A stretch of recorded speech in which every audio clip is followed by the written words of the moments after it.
Tonight, I invite you to rest in a teaching that has soothed restless hearts for centuries. A teaching that shows how you can remain untouched, no matter what others say, no matter what storms they bring. In the words of the Buddha, holding on to anger is like grasping a burning coal with the intent of throwing it at someone else. You are the one who gets burned. We live in a world where people will criticize, provoke, or misunderstand us. The instinct is to fight back, to defend ourselves, to let anger rise. But what if I told you there is another way? A way where words lose their sharpness, insults fall harmlessly to the ground, and even betrayal cannot disturb the stillness of your mind. This is not suppression. It is not cold detachment. It is a transformation of perception itself. The Buddha often spoke of the unshakable mind, like a mountain unmoved by wind and rain. Such a mind does not mean the absence of feeling, it means the presence of freedom. Freedom from being controlled by every word and every action of others. Across tonight's journey, we will walk through 25 stories and reflections that reveal how to cultivate this unshakable mind. Each story will be like a lantern, illuminating the path from anger to compassion, from reaction to clarity, from being disturbed to being free. And as you listen, you may notice your own burdens softening. You may begin to feel that space, the gap where anger once flared, now opening into peace. This is the beginning of true strength, not the strength of control or resistance, but the strength of being untouchable without being unkind. So take a deep breath. Let your shoulders loosen. Let your mind rest gently in this moment. For what you are about to hear is not just wisdom from ancient texts, but a living medicine for the heart. Tonight we begin with a simple but unforgettable parable, the story of the empty boat. Once, long ago, a man enjoyed rowing his small boat on a quiet river. Every evening, when the sun was sinking and the sky glowed with gold, he would drift across the gentle waters, feeling peace in every breath. But one evening, as he paddled softly, he noticed another boat drifting directly toward him. At first he called out politely, "Be careful," yet the boat kept coming. Frustration grew. "Move aside," he shouted. His peaceful heart hardened into anger. And then, when the two boats collided, he stood ready to unleash his rage upon the careless stranger. Only then did he look closer. The other boat was empty. It had been carried by the current, unmanned, unintentional. And in that instant, his anger dissolved. The Buddha once said, "You will not be punished for your anger. You will be punished by your anger." This story of the empty boat reveals exactly that truth. The collision itself was not the cause of suffering. The story, the man told himself that someone was disrespecting him, was the real source of his anger. How often in our lives do we shout at empty boats? The driver who cuts us off in traffic, perhaps they are rushing to the hospital.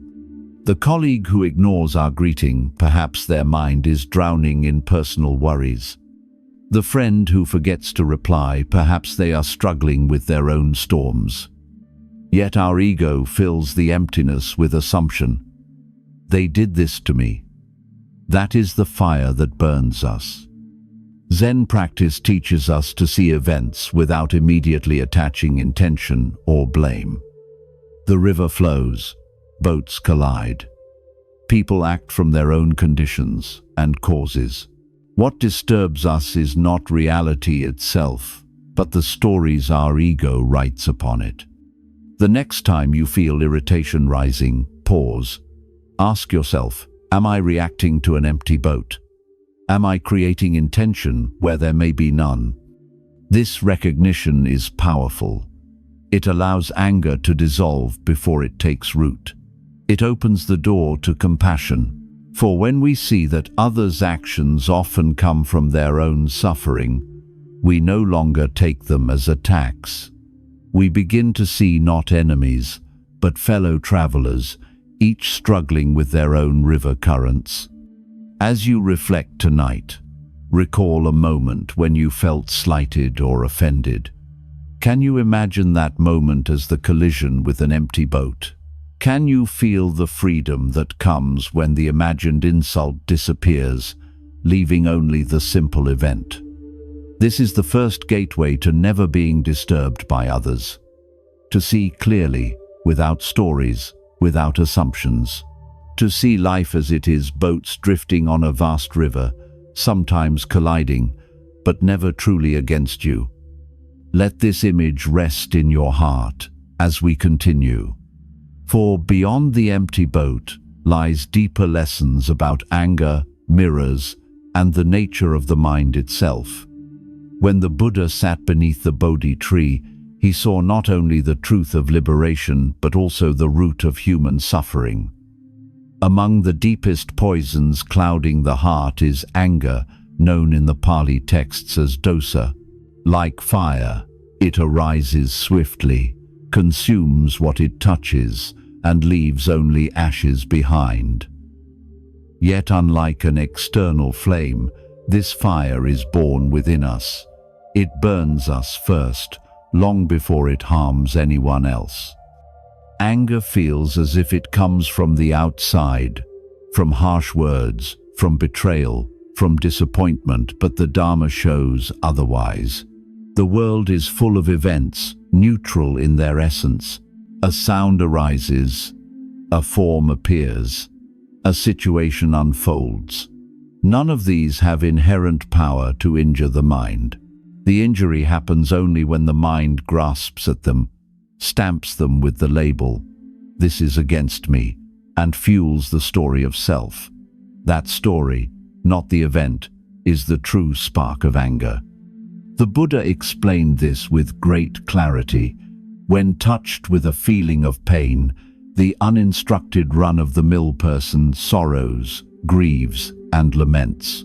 They feel two pains, physical and mental, just as if they were shot with an arrow and, right afterward, were hit by a second arrow. The first arrow is the event. The second arrow is the mind's reaction. It is this second arrow that transforms mere discomfort into deep suffering. To understand the nature of anger, we must look closely at this second arrow. Notice how it always carries the mark of I and mine. Someone interrupts, and the thought arises, "He disrespected me." Someone forgets, and the thought arises, "She doesn't care about me." Someone succeeds, and the thought arises, "They are better than me." Without this story of self, the event is just what it is. Words in the air, a passing action, a fleeting circumstance. But with self-clinging, anger is born. Zen teachers often describe anger as a thief who lives in your house but eats your food first. You believe you are punishing another, but in truth you are punishing yourself. Consider how the body changes when anger arises. The heartbeat quickens, the jaw tightens, the breath becomes shallow, the chest burns. Long before a word is spoken, the body has already been scorched. And yet, anger is not an enemy to be destroyed. It is a teacher to be understood.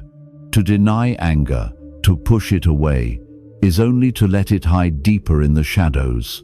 But to watch it with clear eyes, to see how it arises and passes, is to disarm it. The Buddha's path is not suppression but mindfulness.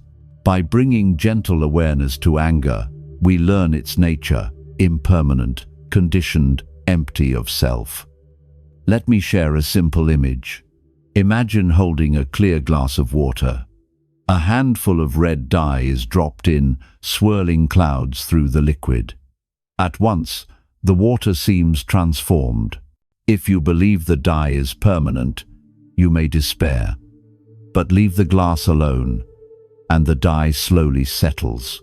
The water clears once again. So it is with anger. The mind is not destroyed by it. The clarity is always beneath, waiting to return. There is a Zen tale of a young monk who asked his master, "Why do I feel so much anger when others insult me?" The master led him to a quiet pond and dropped a large stone into its still surface. Waves rippled outward, disturbing the reflection of the moon. "See," the master said, "your mind is like this pond. The stone of insult falls, and you rush to protect the reflection. But the moon in the sky remains untouched. Why not rest as the moon, instead of the water?" This is the essence of anger's nature. It is a ripple in the pond, not a wound to the moon. The self-image we protect is fragile and constantly shifting. The true self, the luminous awareness, is never harmed. When we identify with the ripple, we suffer. When we remember the moon, we remain free. Tonight, reflect on your own moments of anger. Recall a time when words pierced your heart. Can you see now that the pain was not in the sound itself, but in the story that arose around it? Can you sense that beneath the ripple, your awareness, the moon in the sky, remained whole and unharmed? This recognition is the beginning of freedom. For to understand the nature of anger is to loosen its grip. It is to see that no one else holds the key to your peace. The key is already in your hands, resting in the space between stimulus and response. As we move onward, let us explore how the world becomes a mirror, reflecting our inner shadows.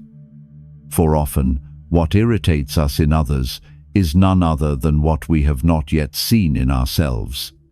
The Buddha once said, "The world is filled with mirrors. What you see outside is often the reflection of what you carry inside." To those who live in forgetfulness, this teaching feels puzzling. We insist that others are the cause of our irritation, that the source lies in them, not in us. Yet when mindfulness deepens, a quiet recognition dawns. What stirs us most strongly is often a shadow of ourselves. Consider a polished mirror. If dust covers the surface, we may believe the blemish belongs to the face we see.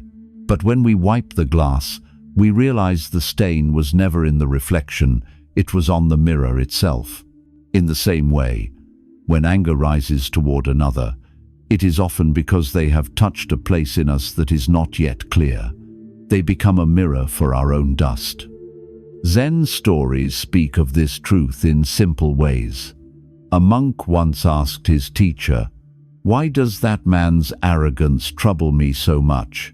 The teacher replied, "Because you have not yet seen the seed of arrogance in yourself. His behavior is not merely his, it is also your lesson." These words pierced the monk more deeply than the arrogance itself, for suddenly he saw that the irritation he felt was not only about the other man, it was also about a part of himself he had long refused to face. How often do we experience this in daily life? The co-worker who interrupts reveals our own hidden craving for recognition. The friend who boasts stirs our secret envy. The family member who criticizes touches our own self-doubt. The mirror is everywhere, waiting to show us what remains unseen. This is why the Buddha taught that enemies are among our greatest teachers. Without them, we would never see the shadows we keep hidden. Without them, we might believe ourselves already pure, already free. But every irritation is a lamp, shining into the corners of our heart. A Zen parable tells of two monks traveling together. One constantly criticized the other, pointing out every mistake, every fault. The younger monk fumed silently, wondering why the master allowed such harshness. Finally, he burst out, "Why must I endure his constant complaints?" The master smiled gently. because his voice is the sound of your own impatience. Each time he speaks, you hear not only his words, but also your lack of tolerance. Can you thank him for showing you where to grow? In this way, life itself becomes a great monastery, every person a Dharma teacher. Some teach through kindness, others through irritation, but all are mirrors, reflecting our mind back to us. The practice, then, is not to blame the mirror for what it reveals. If your reflection looks tired, you do not scold the mirror, you rest. If your reflection looks untidy, you do not smash the glass, you straighten your robe. In the same way, when someone's behavior triggers anger, the wise do not attack the person. They look within. What part of me is being shown? What lesson is asking to be learned? This is not an easy path. It requires humility, the willingness to admit that the fault may lie within, or at least that the seed exists there. Yet with this humility comes great freedom, for once you see the mirror clearly, others lose their power to disturb you. Their actions become information, not injury. Their words become teachings, not wounds. Take a moment now to reflect. Recall someone whose behavior has often annoyed you. Instead of replaying their faults, ask quietly, what does this reveal about me? Perhaps you see your own hidden pride, your own impatience, your own longing to be seen. Notice how the irritation shifts when you recognize it as your own reflection. The fire of anger cools, replaced by a gentle curiosity. This is the gift of the mirror. It transforms enemies into guides, irritation into wisdom, anger into self-discovery. The world stops being a battlefield and becomes a great hall of mirrors, each one helping you polish the dust from your heart. As the Buddha taught, do not look at the faults of others, or what they have or have not done. Look at what you yourself do and do not do. When you live by this wisdom, every moment of irritation becomes an invitation to awaken. And so, we continue onward. For if life is a mirror, then each story we meet is a reflection. Next, let us hear of a young monk who struggled with impatience toward a friend who was always late, and how his teacher showed him the deeper truth hidden in that irritation. In a small monastery nestled among the bamboo groves, there lived a young monk known for his discipline. Each day he rose before dawn, swept the courtyard, and sat in meditation until the morning bell. His robe was always neatly folded, his chanting precise, his steps deliberate. The elder monks admired his diligence, but there was one thing that unsettled his peace. His dearest friend in the monastery was always late. When the bell rang for assembly, the young monk was already seated, eyes lowered, breath steady. Yet without fail, his friend would rush in moments later, robes disheveled, footsteps hurried. At first, the young monk whispered to himself, "It is only once or twice, I can endure this." But, as days turned into weeks, his irritation deepened. He began to watch the door more than the altar, waiting for the disturbance. His mind, once calm, became restless at every delay. Finally, unable to bear the agitation, he approached the abbot. Bowing respectfully, he confessed, "Master, I cannot find peace. Each time my friend arrives late, I feel anger rise in me. His carelessness disrupts my practice. What should I do?" The abbot listened quietly, his eyes resting like still water. After a pause, he said, "Go tomorrow to the hall earlier than usual. Sit and wait. When your friend arrives late again, observe closely, not him, but your own mind." The young monk obeyed. The next morning he entered the hall before anyone else, arranging his cushion with care.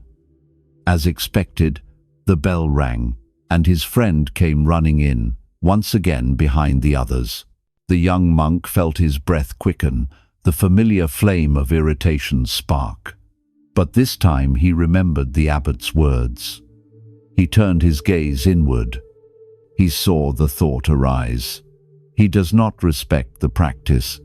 Then another, he disrespects me, who sits here on time. He noticed his chest tighten, his shoulders stiffen. For the first time, he realized the disturbance was not in his friend's lateness, but in his own grasping. His mind demanded the world match his expectation, and when it did not, anger followed. Later, he returned to the abbot and shared what he had seen. The abbot smiled. "Your friend's lateness is only a condition, like the wind blowing through the trees. It is your own attachment to punctuality that turns it into suffering. Why call the wind disrespectful? Why call the clouds careless? Your irritation shows you not his fault, but your own clinging." The young monk bowed deeply, tears in his eyes. He had been fighting his friend, but the true battle was within. From that day, each time his friend arrived late, he no longer felt anger.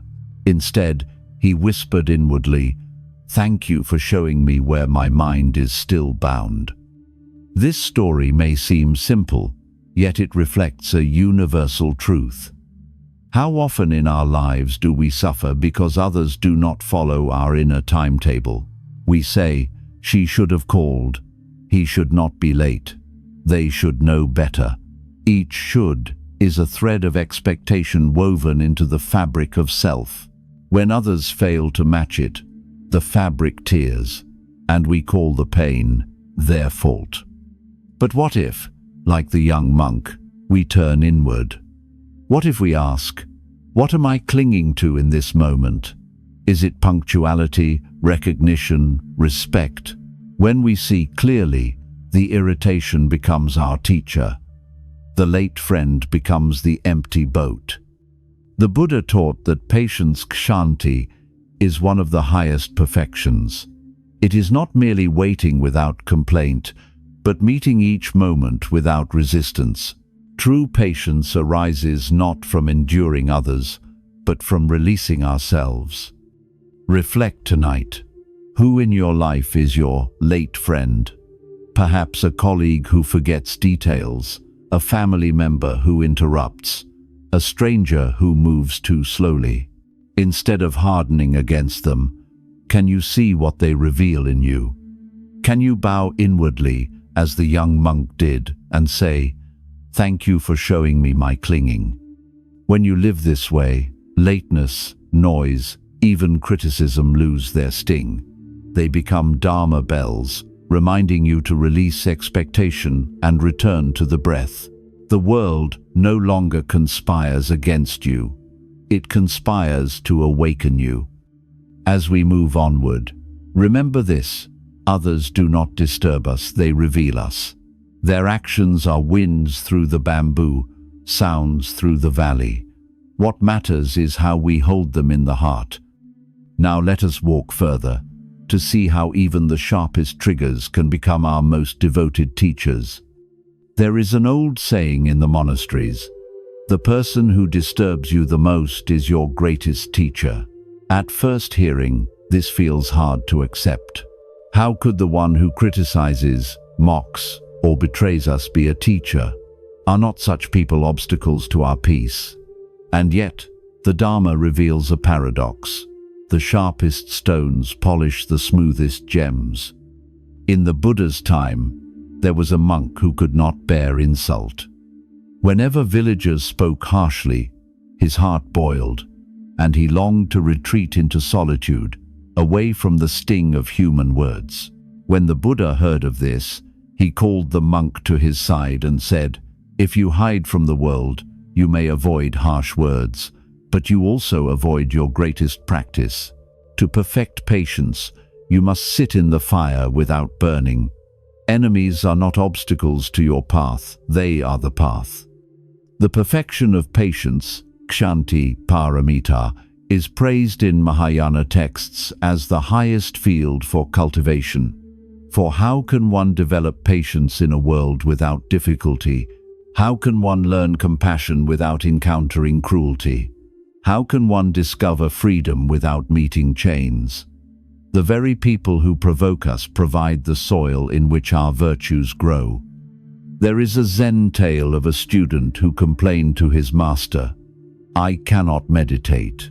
The novice beside me clears his throat, and it drives me mad. His breathing disturbs me, his posture annoys me. Even the way he folds his robe makes me restless." The master replied, "Excellent, you have found your perfect teacher. Sit closer to him." At first, the student thought the master was cruel, but after weeks of sitting beside his irritating neighbor, he realized the truth. The noise was not the problem, his own resistance was. The novice had been polishing his patience all along. When we are triggered, the mind points outward. If only she would change, if only he would stop, I could be at peace. But the Dharma points inward. If only I see clearly, if only I release clinging, I will be at peace. In this way, every trigger becomes a turning mirror, reflecting the work we still must do. Think of anger as a torch. Others may light the flame by their words or actions, but it is our own hand that chooses to hold it. If we let go, the fire drops harmlessly to the ground. If we cling, we burn ourselves. Each time we choose to release, the hand becomes steadier, the torch less tempting. In this way, triggers train us, moment by moment, to loosen the grip of ego. There is another story of two monks traveling through a storm. One cursed the wind, the mud, the biting rain. The other walked silently, smiling faintly.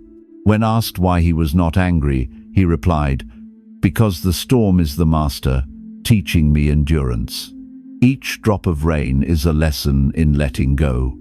The storm did not choose to teach, yet it taught. Likewise, those who irritate us may not intend to be our teachers, but their presence offers a lesson all the same.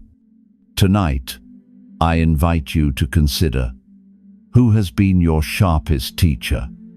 Was it the colleague who constantly interrupted you, the family member who never approved, the stranger who insulted you without cause? What virtues did they unknowingly cultivate in you? Patience, humility, compassion. Can you bow inwardly to them, even if they never know, and whisper, "Thank you for polishing my heart"? When we live this way, enemies transform into bodhisattvas in disguise. They appear harsh, but their gift is hidden. The Diamond Sutra teaches that true patience is to remain unmoved even when abused, insulted, or attacked.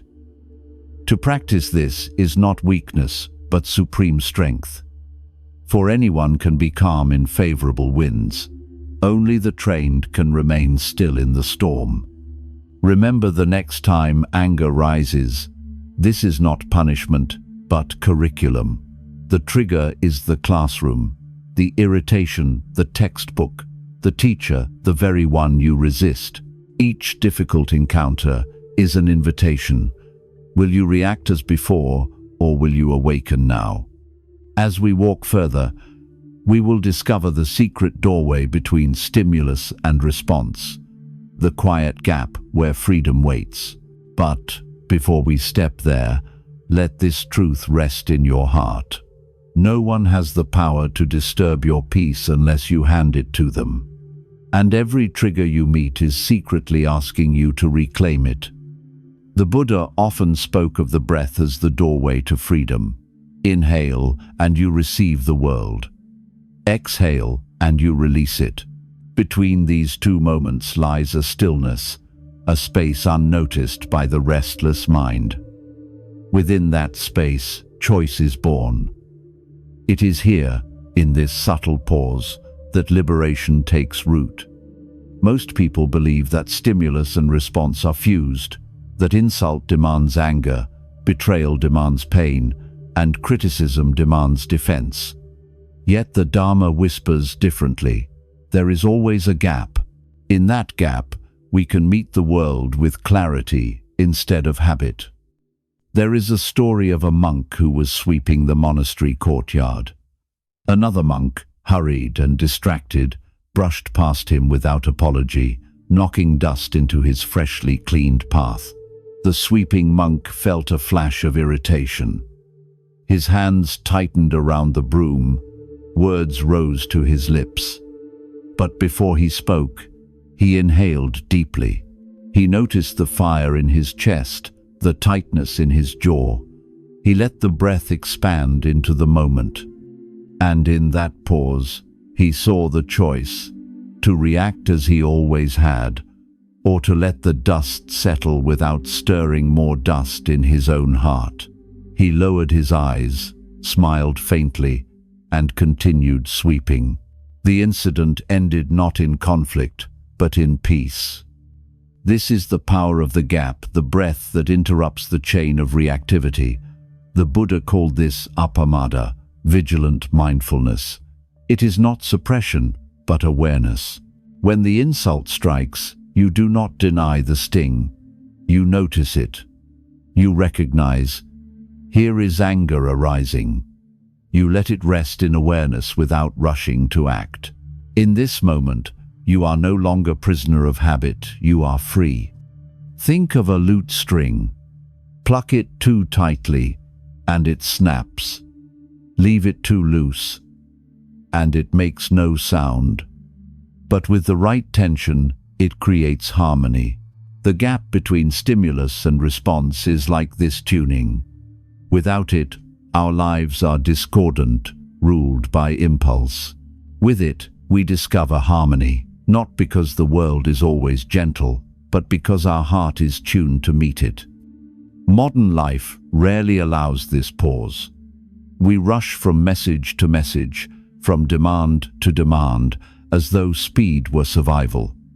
Yet in this rushing, we fuse every trigger to a reaction. Someone criticizes, and before the breath is taken, our tongue lashes back. Someone ignores us, and before reflection, our mind builds resentment.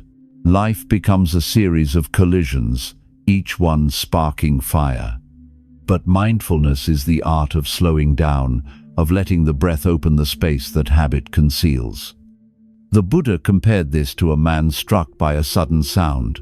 An untrained mind reacts like a startled deer, leaping wildly. But a trained mind hears the sound, pauses, and listens. Is it danger, or simply the wind? The pause reveals truth. There is a Zen tale of a master and his disciple walking through a crowded market. A man shoved the disciple roughly aside. Anger flared in the disciple's eyes, but before he could react, the master placed a hand on his shoulder and whispered, "Wait."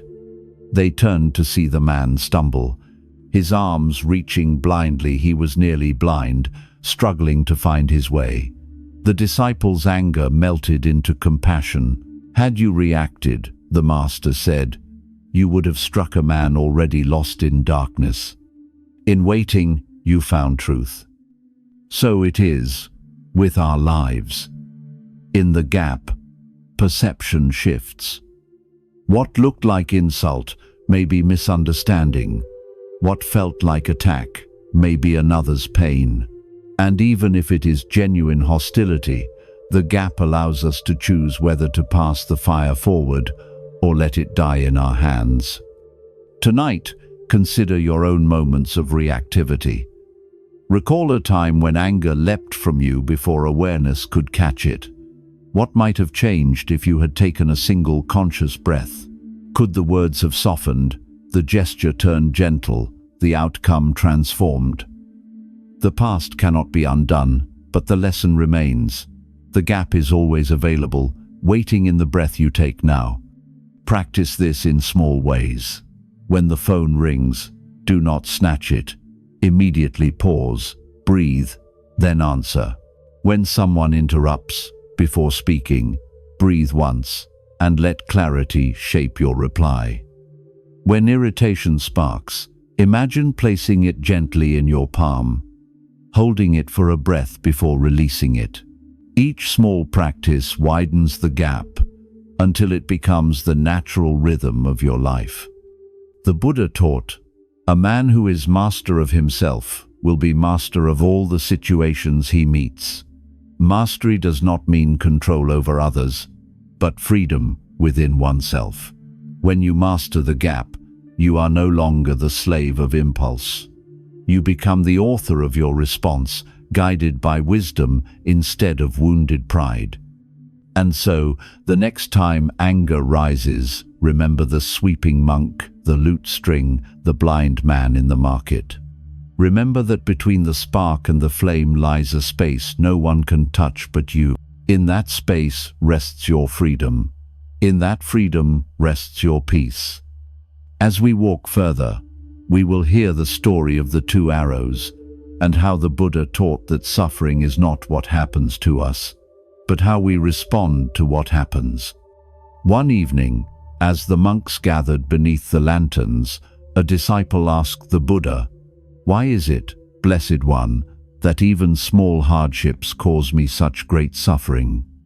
The Buddha, patient and kind, replied with a parable. "When a man is struck by an arrow, is it painful?" "Yes, Lord," the disciple answered. "And if a second arrow strikes him, is that not even more painful?" "Yes, Lord," the disciple replied again. The Buddha then explained, "In life, we cannot always prevent the first arrow. Illness may come, words may wound, losses may occur. These arrows belong to the nature of existence. But the second arrow, our resentment, our anger, our blame, this one we fire at ourselves. The wise person is struck only once. The fool, by clinging, is struck twice, thrice, again and again." This teaching, simple and profound, is known throughout the Buddhist world as the lesson of the two arrows. It shows us that suffering does not come from events alone, but from the stories and reactions we add to them. The first arrow is pain, the second is suffering. Consider a child who falls and scrapes her knee. She cries at the sting, the first arrow. But when her parent scoops her up, comforts her, and offers kindness, the pain quickly fades. Contrast this with the adult who is insulted. The words are the first arrow.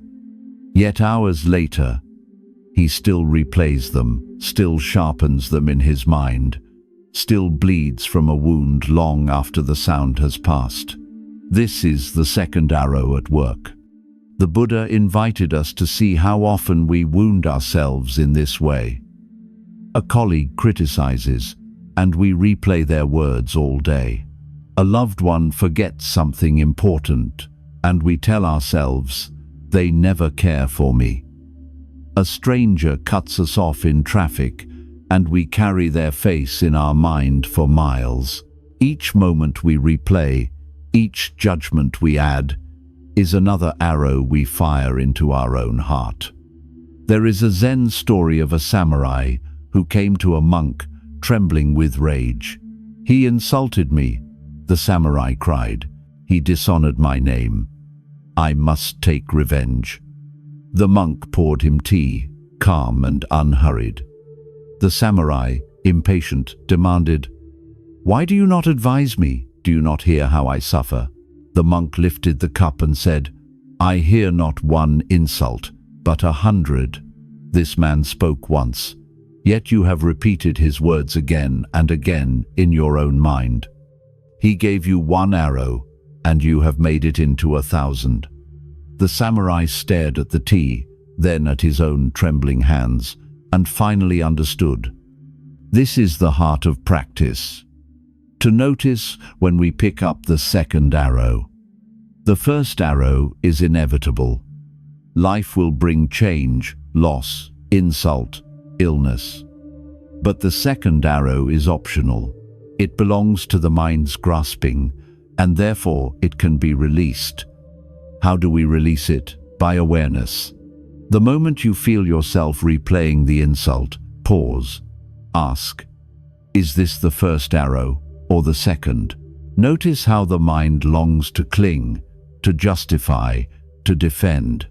Then breathe and let it go. The wound softens when you stop piercing yourself anew. The great teacher Shantideva wrote, "If there is a remedy, why be upset? If there is no remedy, what use is it to be upset?" This is the logic of the Dharma. Anger cannot change what has already occurred. Resentment cannot erase the first arrow. They only add more arrows to the wound. The wise, seeing this clearly, allow pain to be just pain, without weaving it into suffering. Imagine carrying a heavy pack on your shoulders. It is tiring, burdensome. Now imagine that every few steps you add another stone of anger, another stone of blame, another stone of resentment. The burden grows unbearable.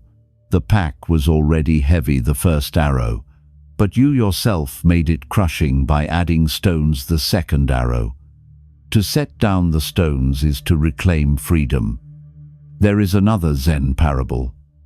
A farmer lost his horse, and his neighbor cried, "How unlucky!" The farmer only replied, "Maybe." Days later, the horse returned with 2 wild horses. The neighbor exclaimed, "How fortunate!" Again, the farmer said, "Maybe." Soon after, the farmer's son broke his leg while taming a horse. The neighbor mourned, "How tragic!" But the farmer only said, "Maybe." Then soldiers came to conscript young men for war, and the son was spared because of his injury. The neighbor marveled at the fortune, but the farmer remained the same. This is the wisdom of refusing the second arrow.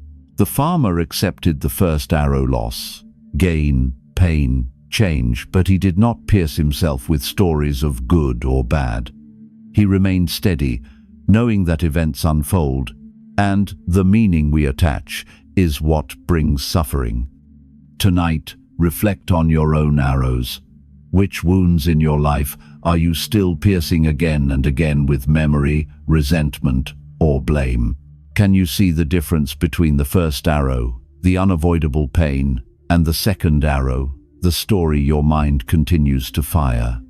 Can you lay down the bow, if only for a breath, and let the wound begin to heal? The Buddha never promised a life without first arrows. To be human is to feel pain, to encounter loss, to know the sting of impermanence. But he promised freedom from the second arrow, the freedom of meeting life as it is, without multiplying the wound. This freedom does not make us cold. On the contrary, it allows us to meet suffering, ours and others, with compassion instead of bitterness. And so, when the next arrow strikes, do not reach for another. Pause. Feel the sting of the first arrow. Then breathe and release the second. In that release lies the path of peace. As we walk onward, let us now explore how to stand not inside our emotions, but as the observer of them, to see anger rise like a cloud and pass without becoming the storm itself. The Buddha once compared the mind to the vast sky. Clouds may gather, storms may roar, but the open sky is never harmed. The clouds come and go, yet the sky remains unbroken. In the same way, anger, fear, or sorrow may drift through us, but they do not define us. To confuse the clouds for the sky is to mistake passing moods for the truth of who we are. Most people identify fully with their emotions. When anger arises, they say, "I am angry." When fear comes, "I am afraid." The emotion fuses with the self, and in that fusion lies suffering. But mindfulness offers a gentler language. Anger is here. Fear is here. Sadness is here. Do you see the difference? The first statement makes the cloud into the sky. The second simply observes the cloud drifting through. There is a Zen story of a young monk who struggled with fierce temper. Each time someone crossed him, his face flushed red, his voice rose, and he felt powerless to stop it. He came to his master in despair, saying, "I am angry, and I cannot escape." The master replied, "If you are anger, then show me this anger. Place it in my hand."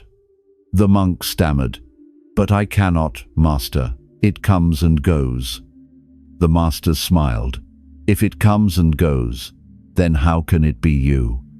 You are the one who sees it, not the anger itself." This simple teaching reveals profound truth. You are not your emotions. You are the awareness that observes them. Like a traveler watching clouds pass across the mountains, you can rest in stillness as feelings move through the mind. The practice is not to suppress emotions, nor to indulge them, but to witness them. Observation loosens identification, and in that loosening, peace arises. Think of sitting by a river. Leaves drift along the current, each one carrying a thought, a memory, a feeling. Some are bright with joy, others dark with resentment. If you leap into the river and clutch every leaf, you are swept away, battered and exhausted.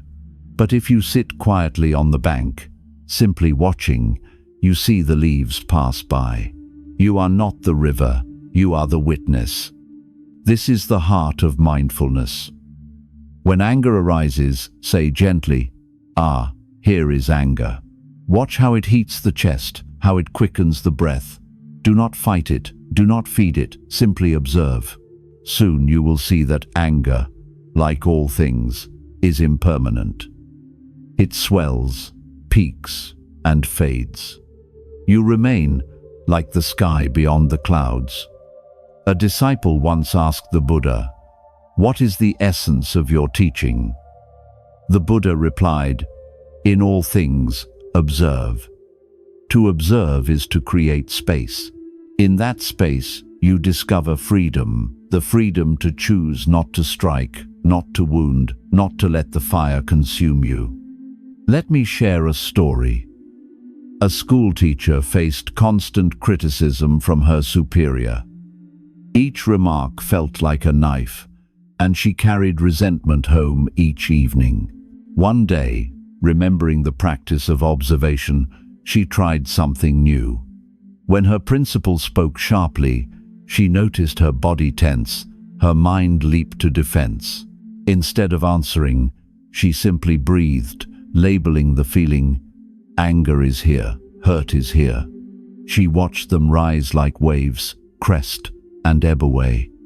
To her surprise, the criticism no longer pierced as before. It was only sound, only words. She had found the riverbank. This practice does not make us indifferent. It makes us wise. By observing without identifying, we can respond with clarity rather than react with habit. Compassion grows naturally when we are not drowning in our own storms. We see the other person's suffering too, and we can meet them with steadiness instead of hostility. Tonight, try this reflection. Recall a moment when you felt anger. Imagine yourself stepping back, as though watching the scene on a stage. See the anger arise in the character, your body, your thoughts, but watch it as a witness, not as the actor. Can you feel the distance, the space? Can you sense that you are more than the role, more than the passing storm? The Buddha taught, "Be a lamp unto yourself." Observation is that lamp. It illuminates the mind, showing anger as anger, fear as fear, joy as joy. No longer do we stumble in darkness, believing we are every shadow that falls across us. We see clearly, this is a cloud, and I am the sky. And so, the next time anger knocks, open the door not as its servant, but as its witness. Bow to it, Say, "I see you," and let it pass. In doing so, you remain unshaken, present, and free. As we continue, we will meet another story of two monks by a river and learn how to let go of burdens the moment they are set down. Two monks were once traveling together along a dusty path. One was older, steady, and serene. The other was younger, his practice still fresh and fragile. As they walked, they came to a river swollen from recent rains. The current rushed swiftly, carrying branches and foam downstream. On the bank stood a woman, hesitant and anxious. She wished to cross, but the river frightened her. Seeing the monks, she called out, "Please, venerable ones, can you help me? I cannot cross alone." The younger monk stiffened. Their vows forbade physical contact with women. To him, her request was a dangerous temptation, a breach of purity. He turned away, prepared to continue down the road. But without hesitation, the elder monk stepped forward. He lifted the woman gently onto his back and carried her across the torrent. Setting her down safely on the opposite shore, he bowed politely and then continued walking. The younger monk followed, silent at first, but his mind roiled like the river. Each step fanned his indignation. How could his elder break the vow? How could he carry a woman so openly? Hours passed, the sun climbed and sank, yet still the younger monk's thoughts burned. Finally, unable to contain himself, he burst out, "Master, how could you do such a thing? We are monks. We have taken vows. You carried her on your back." The elder monk turned, eyes calm, voice gentle. "Brother, I set her down at the riverbank hours ago. Why are you still carrying her?" In that moment, the younger monk understood. His master had broken no vow. He had simply acted with compassion in the moment, then released it. The real burden was not the woman, it was the resentment the younger monk carried long after she was gone. This story is beloved in Zen because it reveals so clearly how we cling. The event itself passes quickly, but the mind holds it, chews it, transforms it into anger or judgment. We think we are punishing the other, but we are only exhausting ourselves. The elder monk carried the woman for minutes. The younger monk carried her for miles. How often do we carry people long after they have left? The harsh words spoken years ago, the betrayal of a friend, the criticism of a parent, we shoulder them still, heavy as stones. Each memory is like the woman on our back, weighing us down as we walk. Yet the truth is simple. The event is already past. The burden exists only because we refuse to set it down. The Buddha taught, holding on to anger is like grasping hot coals with the intent of throwing them at someone else. You are the one who gets burned. The younger monk grasped his coal tightly. His master simply opened his hand. When we observe carefully, we see that every moment gives us this choice. Someone insults us. Do we carry the insult for hours, days, years, or do we set it down immediately after it occurs? To cling is suffering. To release is freedom. There is another story from the Zen tradition. A student asked his master, "How can I be free of the past?" The master handed him a teacup and said, "Hold it." The student grasped it. Minutes passed. His arm grew weary. "Master, this is painful." The master said, "Then put it down." The student laughed at the simplicity, but the lesson struck deeply. Most of our suffering is this very act, holding tightly to what could have been set down long ago. Tonight, I invite you to reflect. What burdens are you still carrying? Whose words still weigh upon your heart, though the speaker has long forgotten them?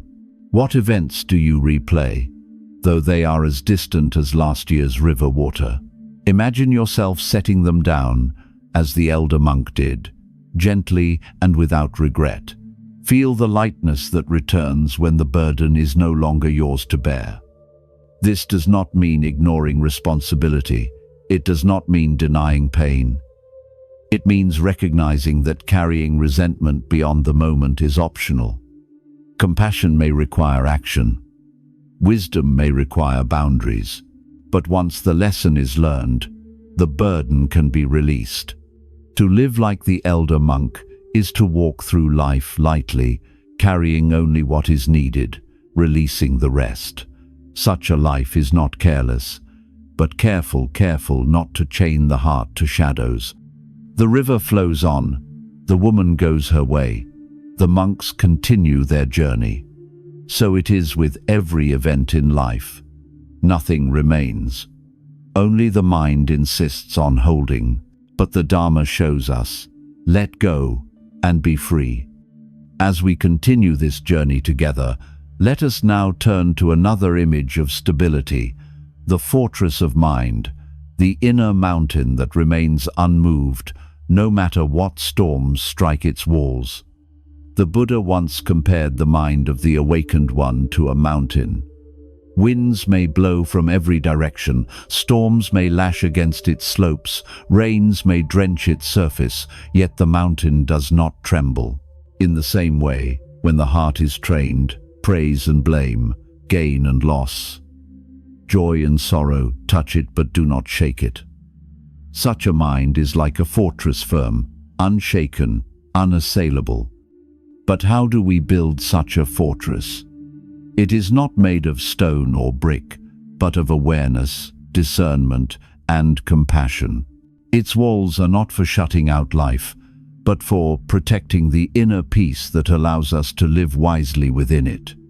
In the monasteries of old, young monks were often told to meditate upon an image, a candle flame within a lantern. Outside, the wind howls, but the flame burns steady, shielded by its glass walls. This is the practice of inner protection, not to extinguish the flame of feeling, but to guard it from being blown out by every gust of circumstance. A Zen master once described 3 layers of this fortress. The first he called the filter of relevance. Just as a traveler chooses which provisions to carry and which to leave behind, so too the wise mind allows in only what nourishes the heart. Idle gossip, harsh judgments, empty praise, these may be heard, but need not be carried. We learn to ask, does this serve my growth? Does it help me live with compassion and clarity? If not, we let it pass. The second layer he called the boundary of ownership. This is the recognition that another person's anger, envy, or fear belongs to them, not to us. When someone shouts in rage, we do not have to swallow their fire. Their anger is their burden, their wound. We can acknowledge it without taking it into our own chest.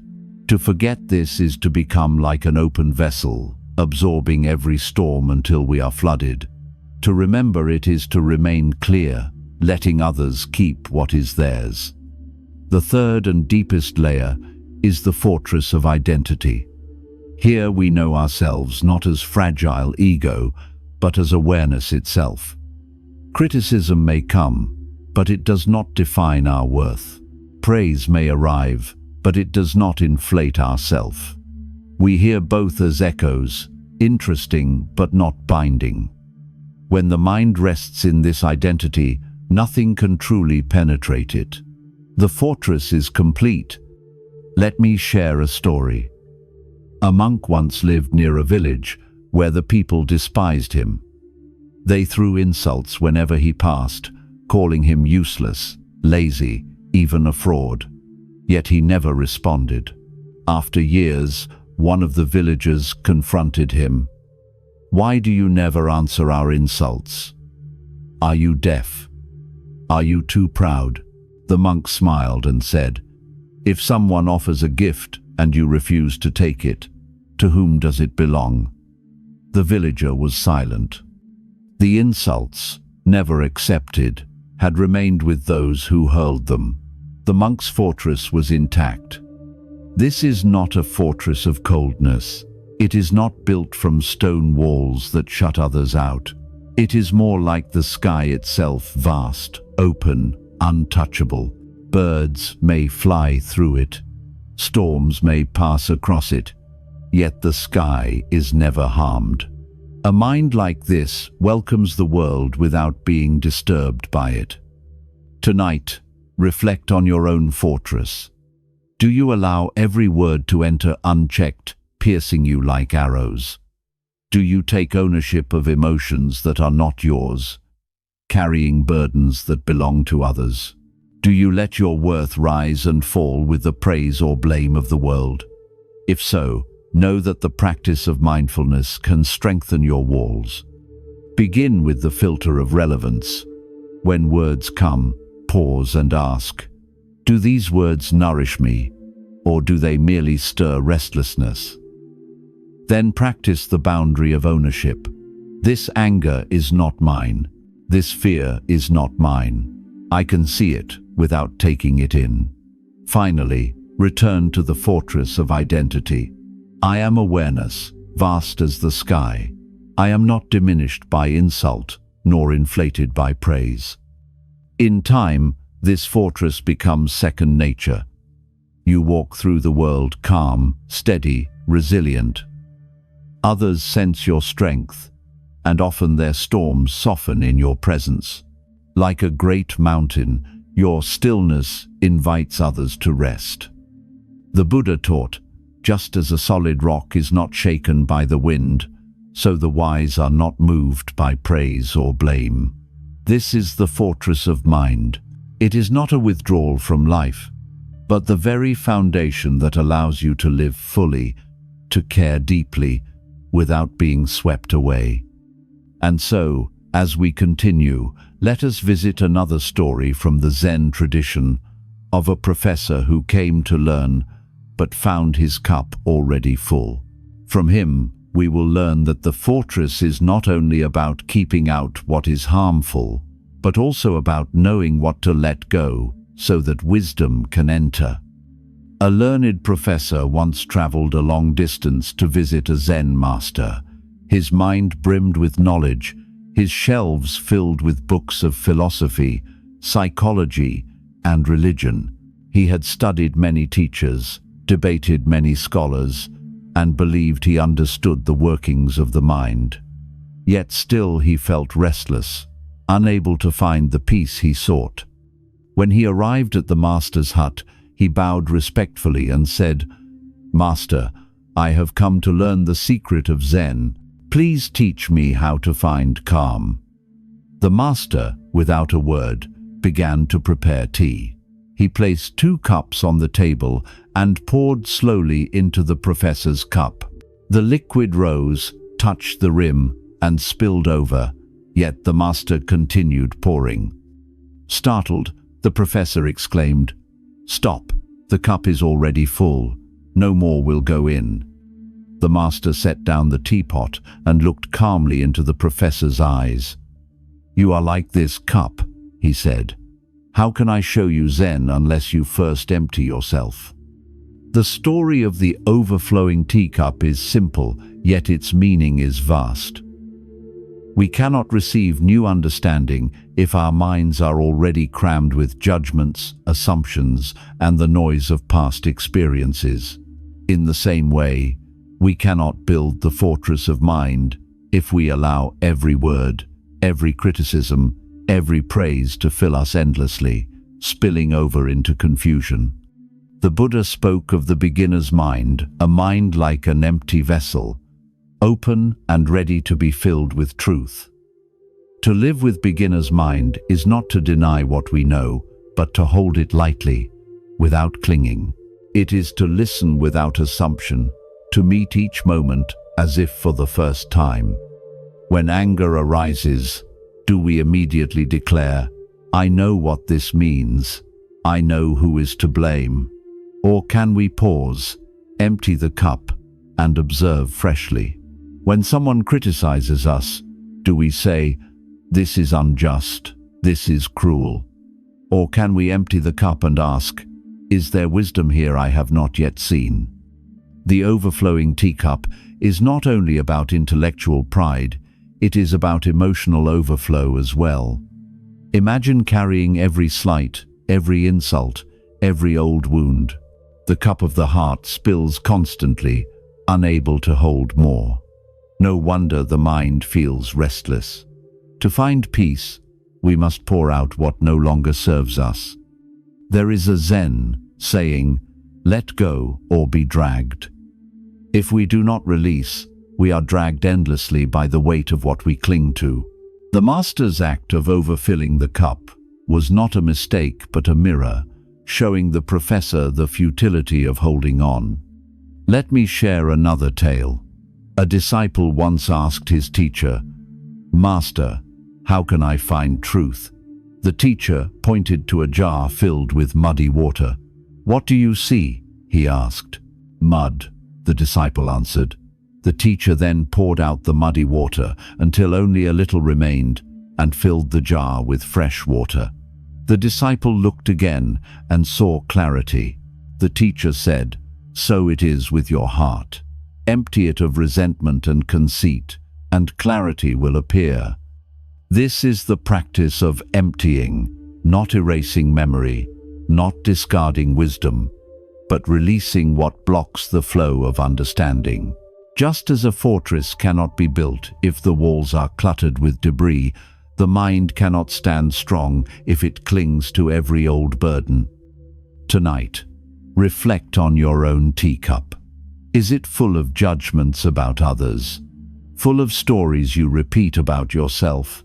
Full of anger and grief you have carried for years? If so, consider gently pouring some out. Set down one grievance. Release one story. Let a little space open within you. Into that space, peace may enter.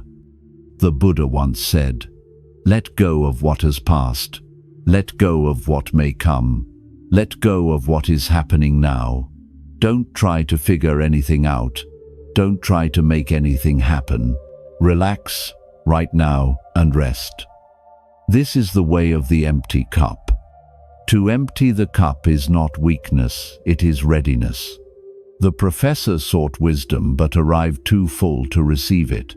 The wise learn to stay empty, so that each moment, each encounter, each breath may pour in freely. As we continue, let us carry this image of the teacup with us. For in the next lesson, we will see how even anger itself can be declined, just as one might refuse a gift that was never truly wanted. One day, a man came to the Buddha filled with rage. He shouted accusations, hurled insults, and sought to wound the teacher with his words. The disciples grew tense, their hearts burning with the desire to defend the master. But the Buddha remained still, his gaze calm, his lips curved in a gentle smile. When the man finally exhausted himself, the Buddha spoke softly. "If someone offers a gift and you do not accept it, to whom does the gift belong?" The man, puzzled, replied, "If I do not accept it, it remains with the one who offered it." "Just so," said the Buddha. "You have offered me your anger. I do not accept it. It remains with you." This teaching has echoed through the centuries. Anger is like a gift wrapped in fire. If we grasp it, we burn ourselves. If we refuse it, the fire remains with the giver. The choice is always ours. Think of how often we accept these fiery gifts without question. A colleague speaks harshly, and we take their anger into our chest, carrying it all day. A stranger insults us, and we tuck their words into our heart like poisoned arrows. We even unwrap the gift repeatedly, replaying the scene in our minds, reigniting the fire again and again. But the Buddha's way is different. When anger is offered, we need not accept it. We can leave the gift unopened. We can let the fire remain with the one who lit it. There is a Zen tale of a farmer who lived next door to a quarrelsome neighbor. Each day, the neighbor shouted insults across the fence. The farmer, at first, shouted back, and the two exchanged bitter words. But over time, the farmer remembered the Buddha's teaching. The next time the neighbor cursed him, he simply bowed and returned to his work. Again and again, the neighbor tried, but the farmer no longer received the gift. One day, the neighbor collapsed against the fence in tears, confessing that his anger had never truly been about the farmer at all. The farmer, by refusing the gift, had freed them both. This is the power of non-reception. Anger thrives on reaction. Without reaction, it withers. Just as a fire needs fuel to burn, anger needs acceptance to spread. When we decline the gift, we deny it fuel. The flame dies in our presence. Does this mean we should ignore all wrongs, pretend no harm is done? No. Refusing anger is not passivity, it is clarity. We may still act, still set boundaries, still speak truth, but we do so from wisdom, not from the poison of another's fury. We act without carrying their fire into our own heart. Consider a mirror. When someone scowls into it, the reflection shows their scowl, but the mirror is not harmed. The Buddha's mind was like that mirror, reflecting without absorbing. The angry man saw himself more clearly in the Buddha's stillness than he ever could in confrontation. In this way, the refusal of anger becomes an act of compassion. Tonight, reflect. Whose anger are you still carrying as though it were your own? Whose fiery gift did you accept long ago and continue to hold? Can you imagine placing it gently back into their hands, saying silently, "This was never mine to bear"? Feel the lightness that comes when you lay down a burden that was never yours. The Buddha taught, hatred is never overcome by hatred. Hatred is only overcome by love. This is an eternal law. To refuse anger is not only to protect yourself, it is to break the chain of hatred. When you decline the gift, you do not pass it on. You let it end with you. Let me share another parable. A monk was insulted repeatedly by a local man who despised the monastery. One day, instead of answering, the monk offered the man a basket of fruit. Shocked, the man asked, "Why do you give me a gift when I give you only anger?" The monk replied, "Because each gives what they have. So it is with us. Others may give anger because their hearts are filled with it. But we need not mirror their gift. We can give compassion, patience, silence, or wisdom. The gift we choose reflects the contents of our own heart. To live in this way is to become free, no longer tossed by every insult, no longer scorched by every flame. You remain steady, calm, and untouchable. And, in that calmness, you become a refuge for others. As we continue, let us explore the deeper vision that allows us to see through anger entirely, not just refusing the gift, but perceiving the hidden wounds that lead others to give it in the first place. A monk once asked the Buddha, "Why do people speak harshly? Why do they hurl words like stones?" The Buddha replied, "Because their hearts are heavy with suffering. The words they cast outward are the cries of their own wounds." To the untrained mind, an insult feels like a direct blow, an arrow aimed at the self.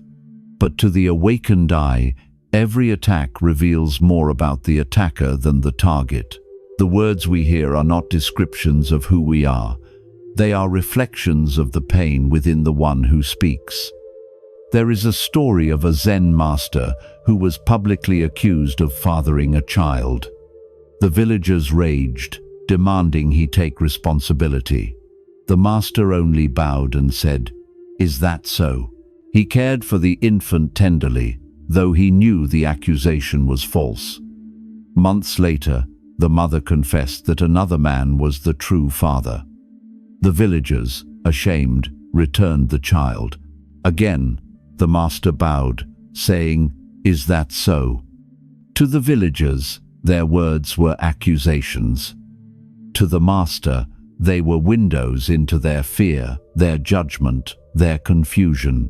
He did not see an attack upon himself. He saw suffering revealing itself through them. And so, he remained unmoved. Imagine someone shouting, "You are worthless." An ordinary mind hears a judgment and believes it must defend itself.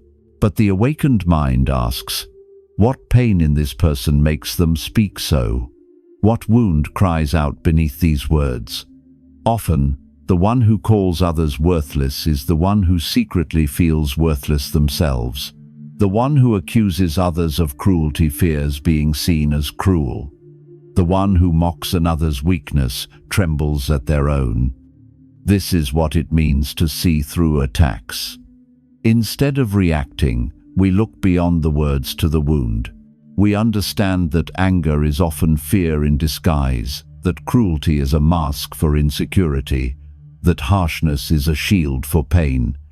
There is a tale from China of a general who insulted a monk, calling him a coward for refusing to fight.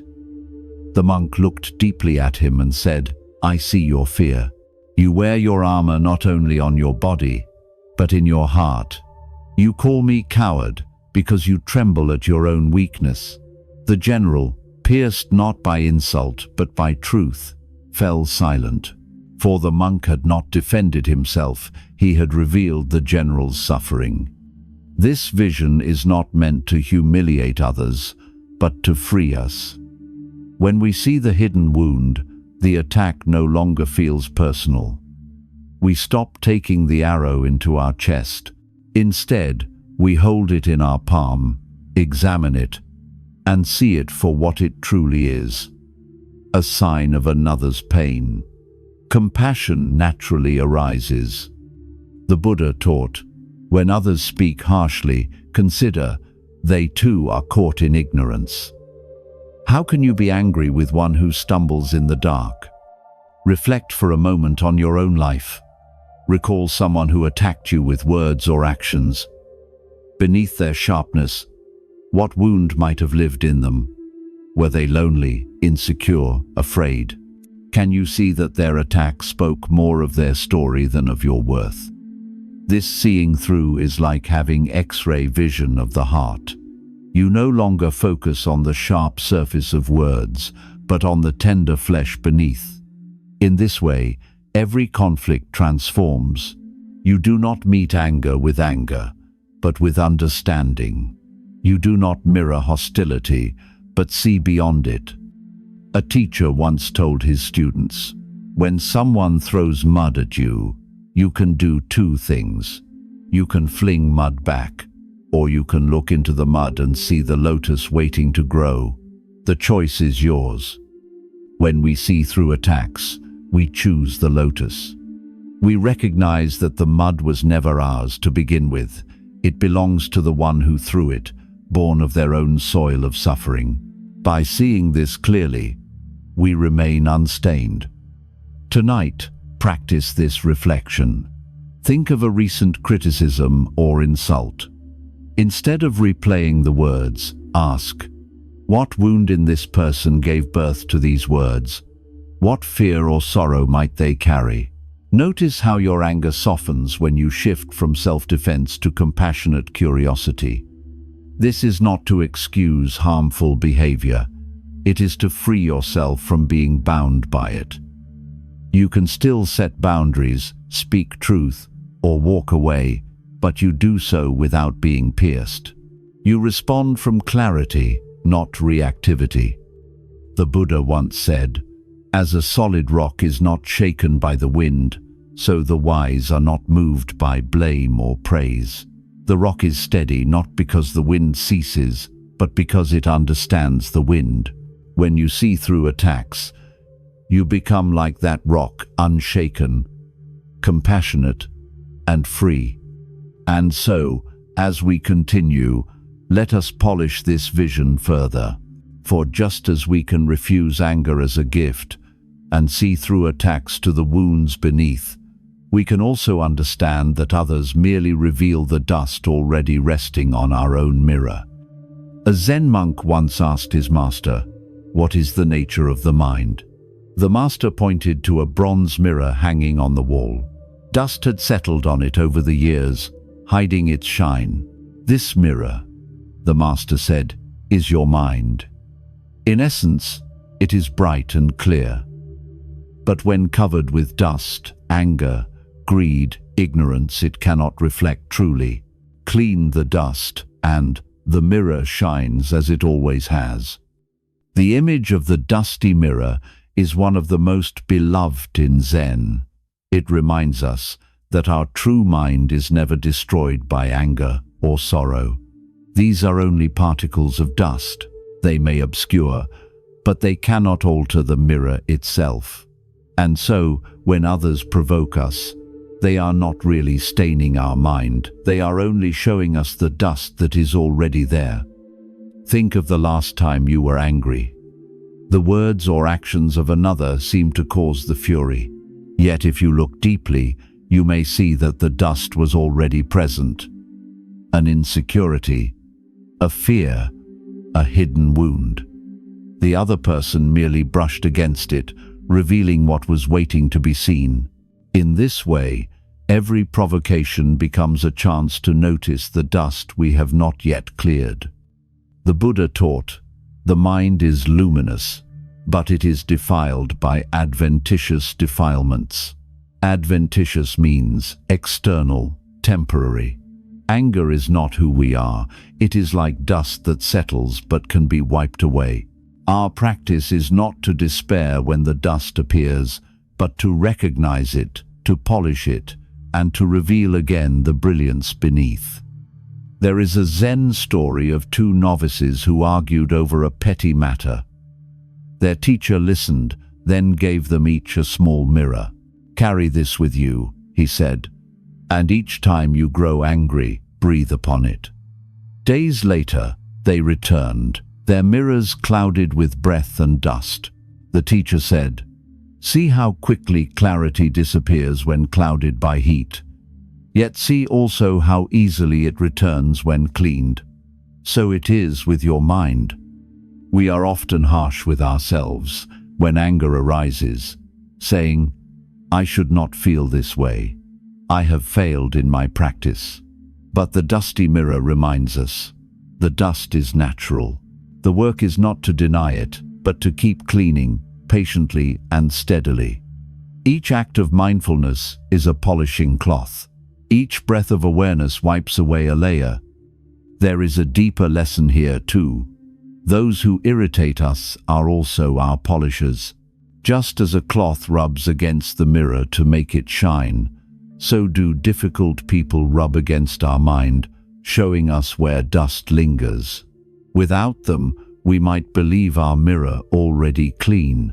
With them, we see more clearly where work remains. Imagine a friend who criticizes you.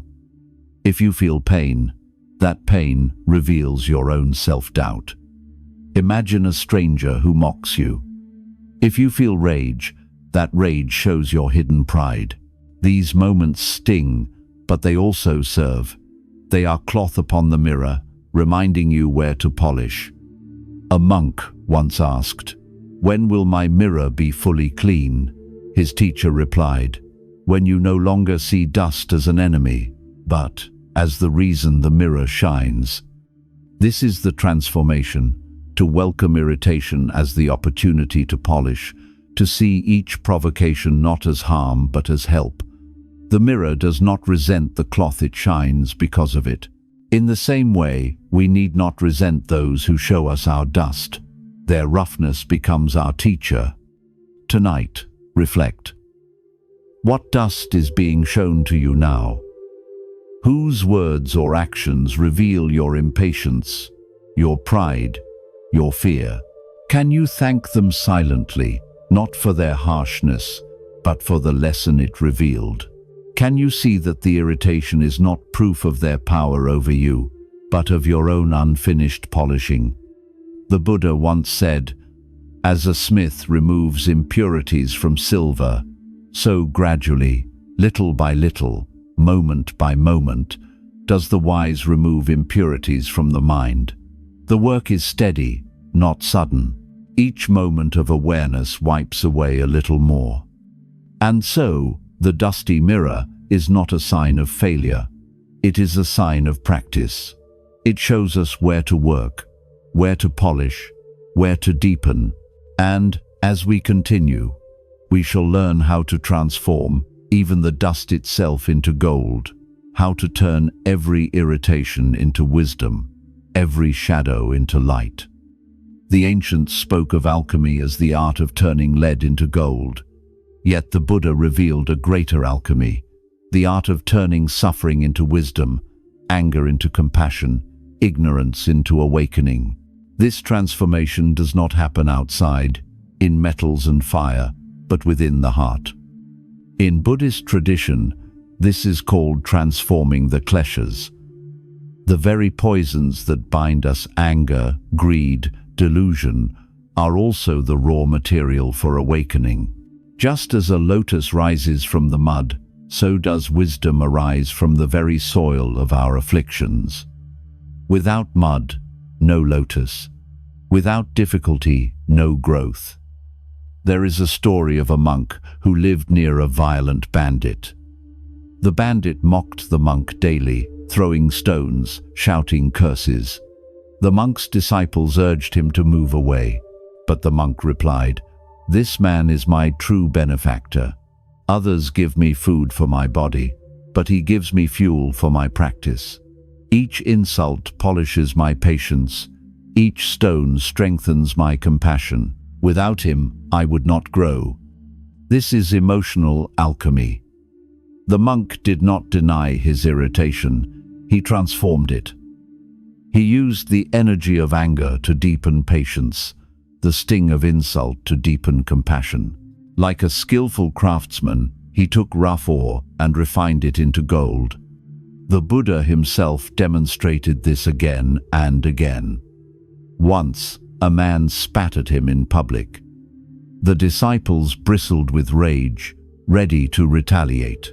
But the Buddha only wiped his face calmly and said, "You have given me your anger. Tomorrow, if you wish, you may give me your compassion." The man, stunned, returned the next day in tears, begging forgiveness. The Buddha had taken his poison and returned it as medicine. How do we practice this alchemy? The first step is recognition. When anger arises, instead of being swept away, we pause and see, this is anger. Naming the emotion is like holding raw ore in your hand. It is the first step of refinement. The second step is inquiry. We ask, what is this anger showing me? What wound does it reveal?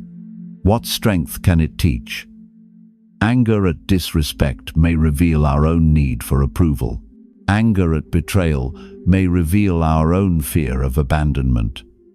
In this way, the emotion becomes a teacher. The third step is transformation.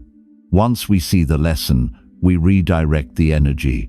The fire of anger, instead of burning others, can fuel compassion. The sting of jealousy can inspire gratitude.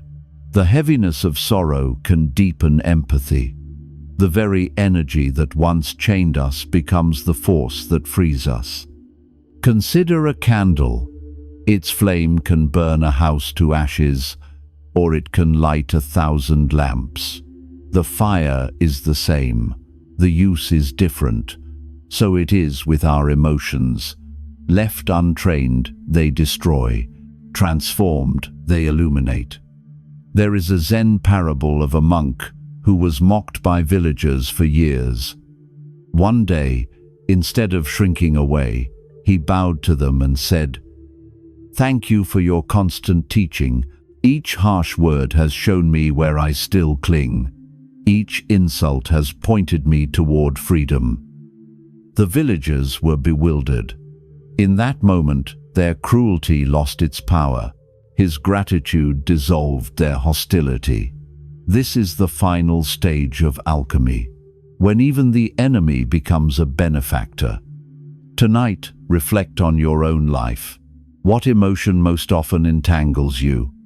Is it anger, jealousy, fear? Can you imagine holding it not as poison, but as ore waiting to be refined? Can you see how its energy might be redirected into wisdom, compassion, or strength? The Buddha taught, as a fletcher straightens an arrow, so does the wise direct their thoughts. We cannot always stop emotions from arising, but we can straighten them, refine them, transform them. The lead becomes gold. The poison becomes medicine. This practice does not happen overnight. Alchemy is patient work. Each insult, each irritation is another chance to refine. With time, you may even welcome difficulty, as the monk welcomed his bandit neighbor, knowing that each challenge is an opportunity in disguise. Let me offer you a meditation practice. The next time anger arises, pause and breathe. Name it gently. Anger is here. Then ask, what is this teaching me? Finally, imagine transforming its fire into light. Picture the anger as a flame in your heart, growing warmer, softer, turning into compassion. With each breath, let it illuminate rather than scorch. In this way, every moment becomes practice. Every emotion becomes a teacher. Every wound becomes wisdom. The Buddha once said, just as a lotus blooms in the mud, the awakened mind blooms in the midst of affliction. Do not fear the mud. Without it, there is no flower. Do not fear anger. Without it, there is no patience. Do not fear difficulty. Without it, there is no awakening. As we continue, we shall meet a beloved parable of Zen, the story of the strawberry on the cliff, showing us how even in danger and uncertainty, one can taste the sweetness of the present moment. There is a parable told often in Zen circles, simple yet profound. A man was walking through the forest when suddenly a tiger leapt out from the trees. Roaring ferociously, the beast chased him until he reached the edge of a cliff. With nowhere else to run, the man climbed down a vine hanging over the precipice. But as he clung to the vine, trembling, he looked down and saw another tiger waiting below, pacing hungrily. Above, the first tiger growled. Below, the second tiger circled. And as if that were not enough, 2 mice began gnawing at the vine that held his life. At that moment, the man noticed a wild strawberry growing from the cliffside. Its skin was bright red, glistening in the sunlight. Reaching out with one hand, he plucked the fruit, placed it in his mouth, and tasted its sweetness. "How delicious," he whispered. The story ends there, leaving us with the image of a man surrounded by danger, yet savoring a single strawberry. To some, this seems foolish. How can one enjoy fruit when death is near? But in Zen, the parable is a jewel. It reveals the essence of mindfulness, the practice of tasting the present moment fully, no matter the circumstances. Our lives are often like this man's. Above us, the tiger of the past roars with regrets, memories, and old wounds. Below us, the tiger of the future waits, filled with uncertainty, fear, and death. Meanwhile, the mice of time gnaw constantly at the vine of our life. Between these inevitabilities, what remains? Only this moment, this breath, this strawberry. The Buddha taught, do not dwell in the past, do not dream of the future. Concentrate the mind on the present moment. The man on the cliff did exactly this. He did not waste his final moments in terror. He chose instead to savor what was before him. He lived fully, even if only for a single bite. How often do we miss our strawberries? We rush past meals without tasting them, conversations without listening, days without truly living. We wait for a better time, a safer moment, forgetting that life is always lived here and now, between the tigers. There is a Zen practice called Ichigo Ichi, one time, one meeting. It means that every encounter, every moment, is unique, never to be repeated. The strawberry on the cliff is not only fruit, it is life itself. This breath will never come again. This sunrise, this conversation, this act of kindness. They are each a strawberry, fleeting and precious. When anger arises, when fear surrounds us, we often forget the strawberry. We fix our gaze on the tigers and tremble at the mice. Yet the Dharma invites us to shift our gaze, even in difficulty, to what sweetness remains. A smile from a stranger, the warmth of sunlight, the taste of tea, all are strawberries on the cliff. Let me share another story. A monk once fell gravely ill. His body weakened, pain spread through his limbs. His disciples gathered, grieving, but he smiled gently. "Why do you weep?" he asked. "Yes, the body is failing. Yes, the tiger of death is near. But right now, I taste the sweetness of your care, the beauty of this morning's light. This too is delicious." Such is the practice of present moment awareness. It does not deny danger or suffering. It acknowledges them, but refuses to let them consume the entire mind. It chooses to notice what is still beautiful, still nourishing, still alive. Tonight, I invite you to reflect on your strawberries. Amid the challenges of your day, what sweetness did you overlook? Was there a moment of laughter, a breath of fresh air, a kind word? These are not small things, they are the very essence of life. The Buddha once asked his disciples, "How long is a human life?" One answered, "A few decades." Another said, "Perhaps 100 years." The Buddha shook his head. Life is only a breath. The strawberry on the cliff reminds us, this breath is all we truly have. To savor it is the highest wisdom. When you next feel trapped between past and future, when fear gnaws at your vine, pause. Look around. Find the strawberry. It may be the coolness of water on your lips, the sound of birds in the evening, the touch of a loved one's hand. Take it fully into your awareness. Taste it completely. Whisper, as the man did, "How delicious." In this way, the tigers lose their power. The mice still gnaw, but they no longer terrify. For you have discovered the secret. Peace is not found in escaping danger, but in embracing the present with all your heart. As we continue, we must also remember that even this practice carries a subtle danger. For if we cling to equanimity without compassion, we may grow cold, detached, and distant. Let us next explore this risk, the shadow side of detachment, and how the Buddha guided us back to the warmth of the middle way. As practice deepens, something subtle can occur. The storms that once tossed the heart begin to quiet. Anger fades, insults sting less, and the mind rests more easily in calm. This is progress, a sign of strength. Yet hidden within it lies a danger, the risk of becoming too detached, of mistaking indifference for equanimity. The Buddha taught the middle way, not indulgence, not suppression, but balance. When the mind learns to be undisturbed, it is tempting to retreat entirely, to close the gates of feeling and stand apart from the world.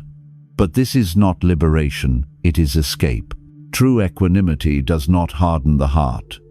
It softens it, even as it remains steady. There is a story of a monk who trained for many years until nothing disturbed him. He could sit unmoved in meditation while others argued, while storms raged, even while insults rained upon him. But when he returned to his village, he found he no longer felt compassion for the suffering of others. He saw their cries as noise, their needs as distractions. "I am beyond these things," he told himself. His calm had become a wall. One day, he encountered a child crying for her lost mother. The sound was sharp, yet it stirred nothing in his chest. In that moment, he realized his error. His equanimity was incomplete, for it had cut him off from love. He returned to his master, who said, "You have polished your mirror, but you have hidden it in a dark room. Bring it out into the sunlight. Let it reflect the faces of others." Detachment without compassion is like a mountain of ice, firm, unshakable, but cold. The Dharma calls us to be like a mountain, covered in forest, steady in root, but alive with life, offering shelter and shade. The Buddha himself was never indifferent. Though insults did not wound him, the cries of suffering always moved him. He walked tirelessly among the poor, the sick, the grieving. His equanimity allowed him to remain calm in their presence, but his compassion allowed him to act with love. This is the union of wisdom and compassion, the true middle way. Consider the parable of the physician. A skilled doctor does not recoil from the sick, nor does he become infected by every illness. He stands steady, yet he enters the room, examines the wound, and offers medicine. If he were too detached, he would refuse to see patients. If he were too entangled, he would collapse from their suffering. But by balancing clarity and care, he heals without being harmed. So it must be with us. To face the world with equanimity is not to withdraw, but to stay present without drowning. When anger arises around us, we do not catch fire, but neither do we turn away coldly.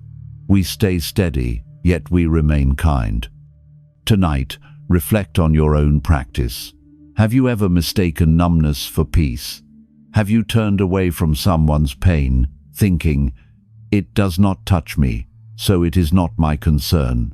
If so, remember, the Buddha's calm was never cold.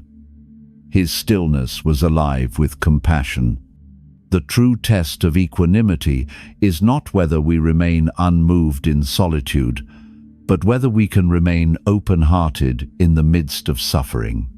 If your calm isolates you, it is incomplete. If it connects you, allowing you to care without being consumed, then it is true. The Buddha taught, just as a mother would protect her only child with her life, even so should one cultivate a boundless heart toward all beings. This boundless heart is the cure for cold detachment.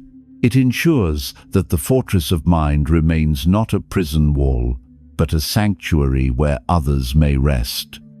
As we journey onward, let us explore another story, the tale of the robe of generosity, which reminds us that our strength is most complete when it serves others, not only ourselves. One morning, as the Buddha walked with his disciples, a wealthy merchant approached and offered him a robe of the finest silk, dyed in radiant colors and stitched with golden thread. The disciples admired its beauty, imagining how splendid the teacher would look in such attire. But the Buddha smiled gently, placed his hand upon the cloth, and said, "This robe is too fine for me. Offer it instead to those who suffer the cold." The merchant was astonished. "But, Lord, this robe is a treasure, a gift for you."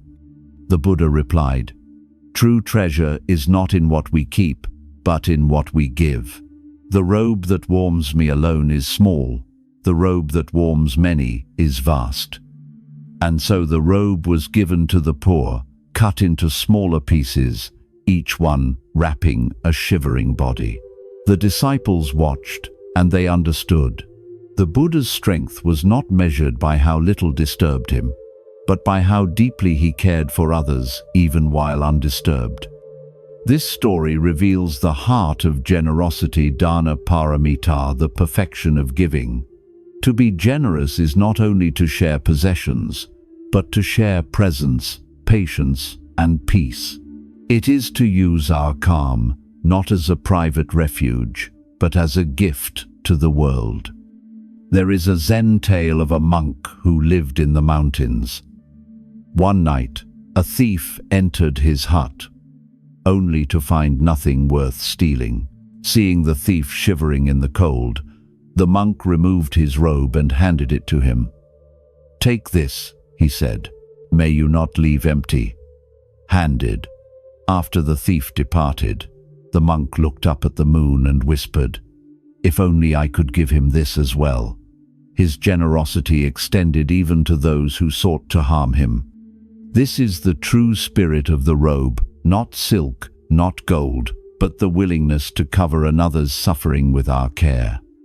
We may not all have fine garments to give, but each of us has something to offer: a patient ear, a kind word, a moment of understanding.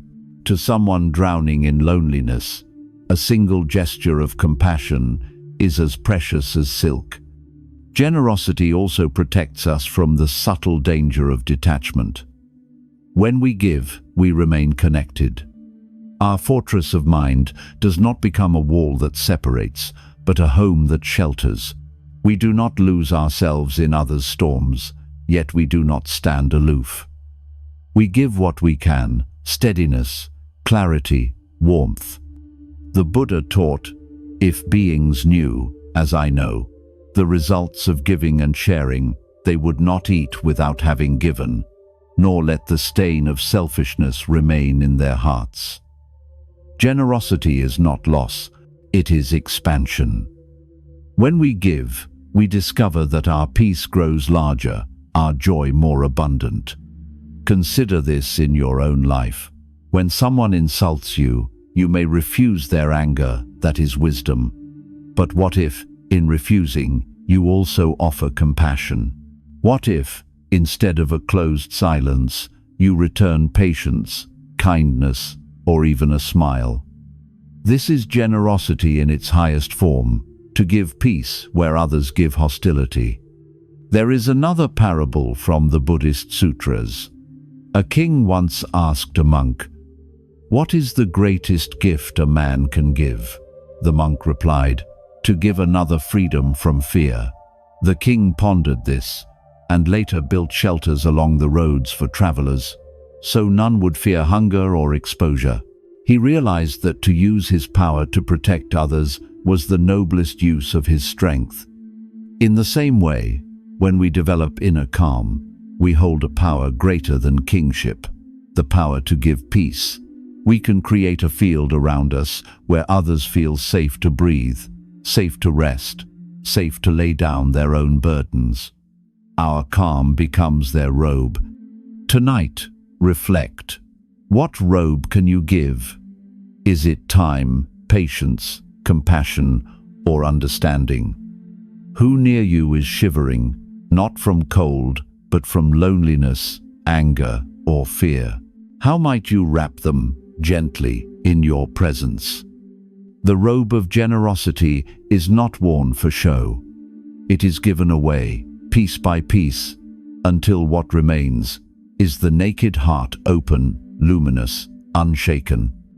As we continue, let us explore how the union of equanimity and generosity creates a new way of being, the path of the compassionate warrior, one who remains untouchable in calm, yet deeply engaged in love.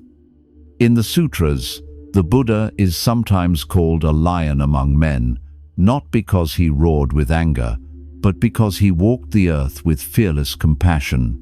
His strength was not in conquest, but in unshakable presence. This is the image of the compassionate warrior, one who is untouchable by insult or hostility, yet deeply touched by the suffering of others. The warrior of the world defends himself with weapons and armor. The compassionate warrior defends nothing, for nothing within can be harmed. He carries no sword but wields patience, no shield but wears compassion. He meets hostility not with retaliation, but with clarity and love. There is a Zen story of a great samurai who heard of a monk said to be fearless. Intrigued, the samurai approached him and demanded, "Do you not realize who I am? I could kill you without blinking." The monk looked at him calmly and replied, "Do you not realize who I am? I could die without blinking." The samurai trembled. In that moment, he understood. The monk was untouchable. His peace could not be threatened, and yet he carried no hostility. His courage came not from pride, but from freedom. This is the way of the compassionate warrior. True strength is not the ability to dominate others. It is the ability to remain open-hearted in a world that wounds. The compassionate warrior walks into the fire of anger and does not burn, steps into the storm of fear and does not tremble. Yet he does not stand aloof. He holds the hands of those consumed by fire, shelters those lost in storm. His equanimity is not for himself alone. It is the ground upon which others may rest. The Buddha described this path when he said, "Victory breeds hatred. The defeated live in pain. The peaceful live happily, giving up both victory and defeat."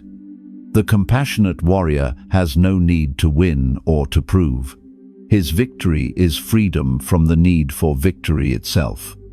Consider Avalokiteshvara, the bodhisattva of infinite compassion, often depicted with 1,000 arms, each hand reaching out to help. He is a warrior not because he conquers enemies, but because he faces endless suffering without retreat. His 1,000 arms symbolize the union of strength and tenderness. He is unshakable, yet endlessly responsive. How do we walk this path ourselves? First, we cultivate the fortress of mind. Without stability, we are tossed by every insult, every fear. Then, we soften that fortress with compassion.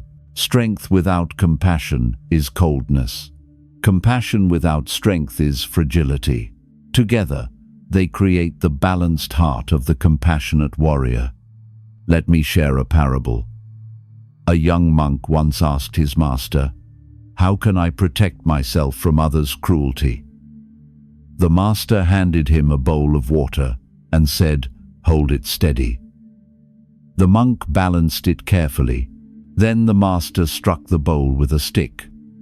Water spilled everywhere. "You see," the master said, "if your mind is unsteady, even the smallest strike will cause loss. But if your bowl is full and your grip steady, even a blow cannot disturb it." The monk asked, "And what of compassion?" The master smiled, filled the bowl again, and held it over a thirsty plant. Strength alone protects only yourself. But strength joined with compassion nourishes the world. This is the heart of the compassionate warrior. Steady enough to withstand, gentle enough to give. Tonight, reflect on what it means to be such a warrior in your own life. When anger comes toward you, can you stand firm without striking back? When others are lost in sorrow, can you stay steady enough to hold their grief without drowning in it? When provoked, can you refuse the fire and instead offer water? The compassionate warrior is not distant. He walks among people, listens deeply, acts with kindness, but he is never hostage to their storms. His calm is his armor, his compassion his weapon, his wisdom his guide. The Buddha once said, Just as the earth does not resist those who dig or scatter upon it, so too does the wise not resist insults or blame. The compassionate warrior is like the earth, steady, patient, offering life even to those who wound it. As you continue this journey, remember, strength is not the absence of vulnerability. It is the capacity to remain open even when the world is sharp. The compassionate warrior feels everything yet is controlled by nothing.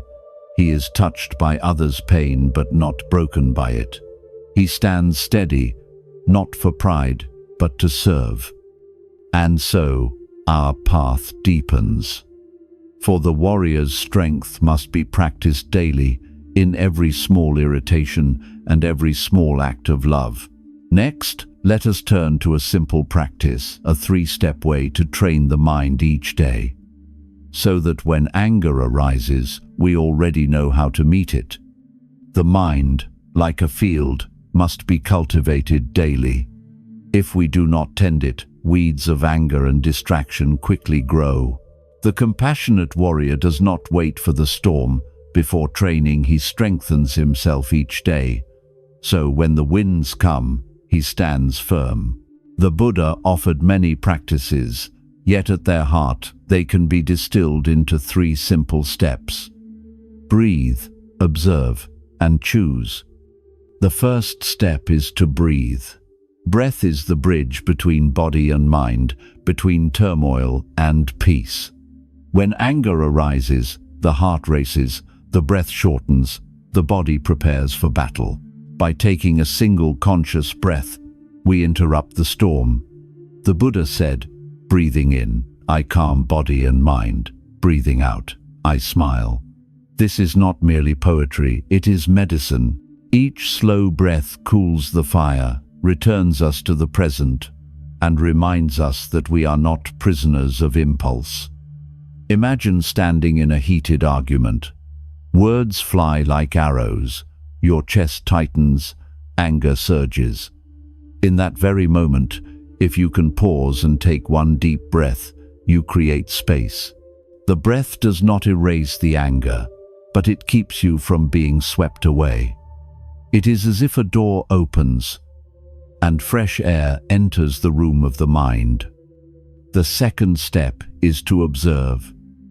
Once the breath steadies us, we turn inward with gentle awareness. We notice, here is anger, here is fear, here is hurt. We do not judge, suppress, or indulge. We simply see. Observation is like placing a lamp in a dark room. The shadows lose their power when illuminated. As the Buddha taught, in all things, observe.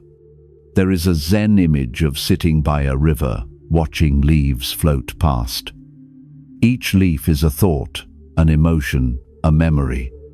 Some are bright, others dark. If we leap into the river, clutching at leaves, we are carried away. But if we sit quietly on the bank, we see them come and go.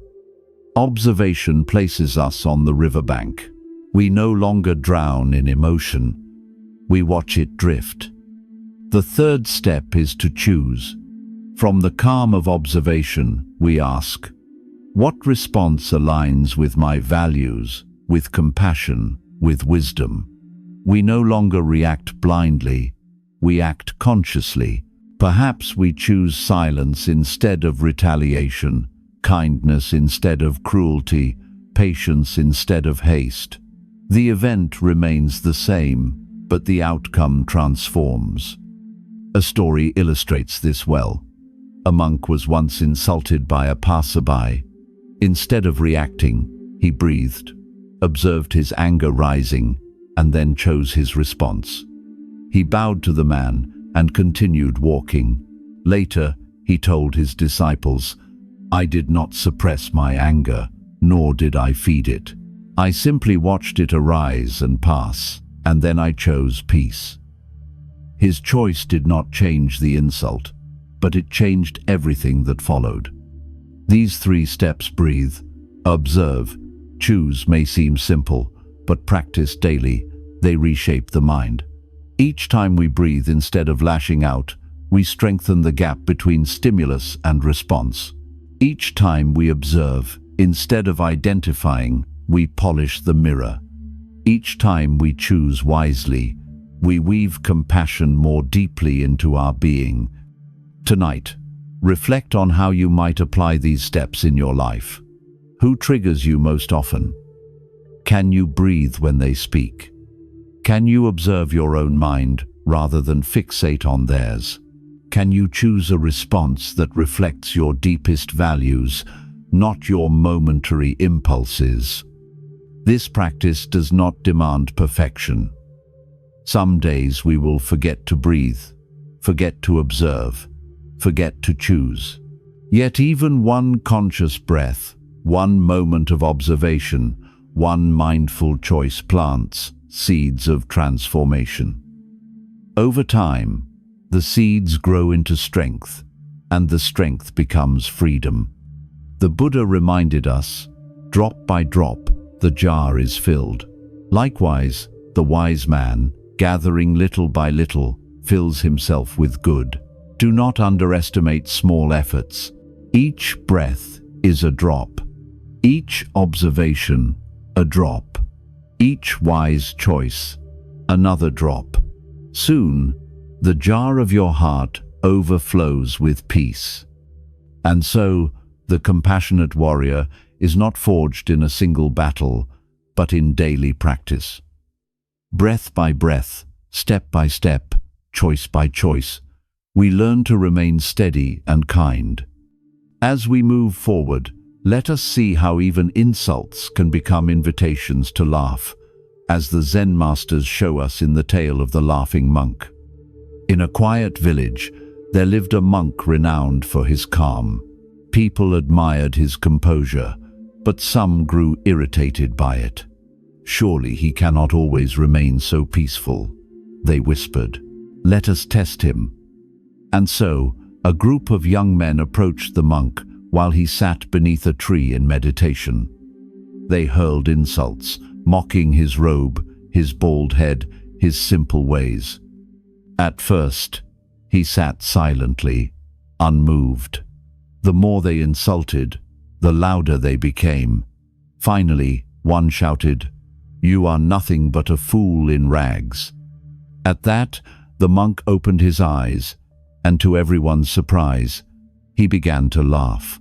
Not a forced laugh, not a laugh of scorn, but a deep, genuine laughter that rang through the air like a bell. The young men were startled. "Why do you laugh at us?" one demanded.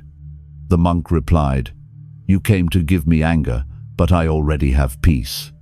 Your gift cannot enter.